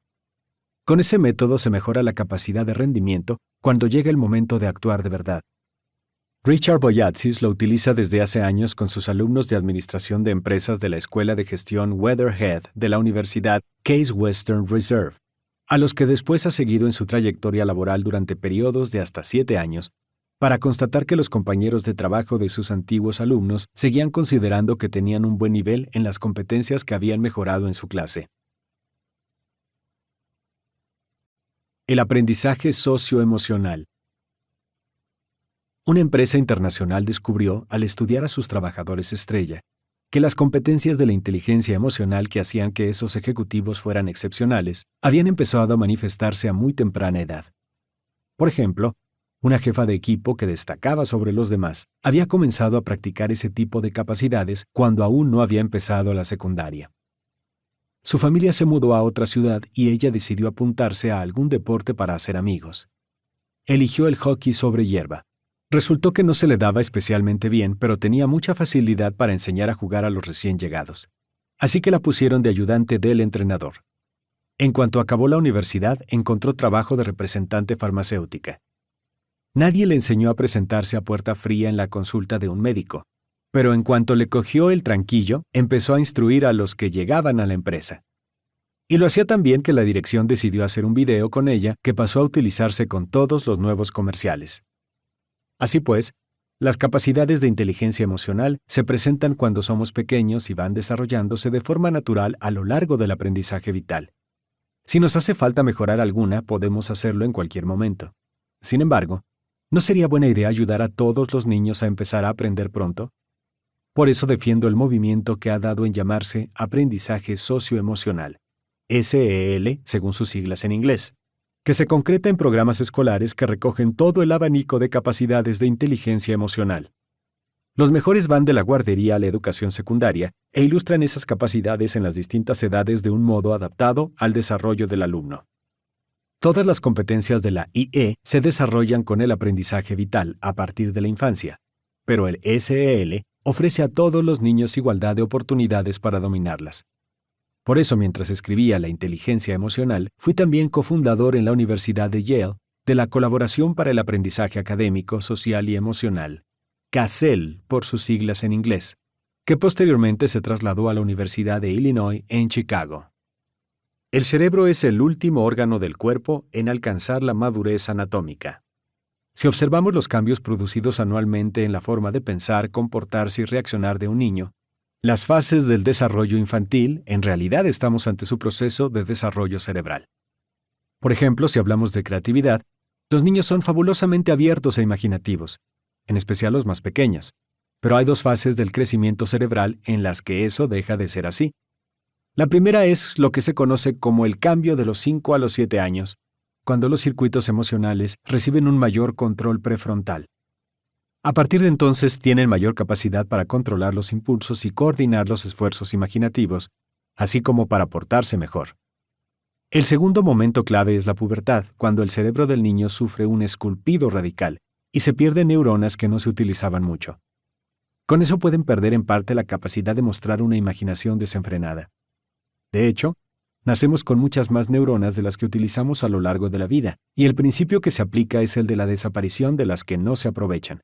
Sin embargo, como ya he señalado, eso no quiere decir que se produzca un deterioro progresivo, ya que gracias a la neurogénesis siguen creándose neuronas nuevas a diario durante toda la vida.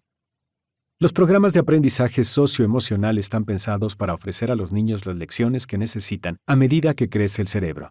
Por eso se dice que están adaptados al desarrollo. He tenido la oportunidad de visitar un colegio situado en una zona deprimida y problemática, donde los alumnos de entre 12 y 14 años se portan muy mal, tanto dentro como fuera de clase, y donde existe mucha delincuencia. No obstante, tienen un programa de aprendizaje socioemocional. En todas las aulas hay colgado un cartel con un semáforo con sus correspondientes luces roja, ámbar y verde y el texto: cuando te enfades por algo, piensa en un semáforo. Cuando se ponga en rojo, frena. Cálmate y piensa antes de actuar. ¿Cuál es la lección? Frena responde a una inhibición de la conducta. Se activa el circuito prefrontal izquierdo, que puede controlar los impulsos de la amígdala. Cálmate indica que puede cambiarse el estado negativo por otro mejor. Y piensa antes de actuar enseña una lección decisiva. No podemos controlar lo que vamos a sentir, pero sí decidir qué hacemos a continuación. Por su parte, la luz ámbar nos anima a pensar en el abanico de cosas que podríamos hacer y en las consecuencias que tendrían para elegir la mejor opción. Por último, la luz verde incita a probar y ver qué pasa. Toda esa información se les da a los chicos. Y ese tipo de lección, junto con las demás del programa de aprendizaje socioemocional, funciona de verdad. El vicedirector me contó que desde que habían empezado a aplicarlo hacía unos años, había disminuido a un ritmo constante la cantidad de alumnos que acababan en su despacho por una pelea.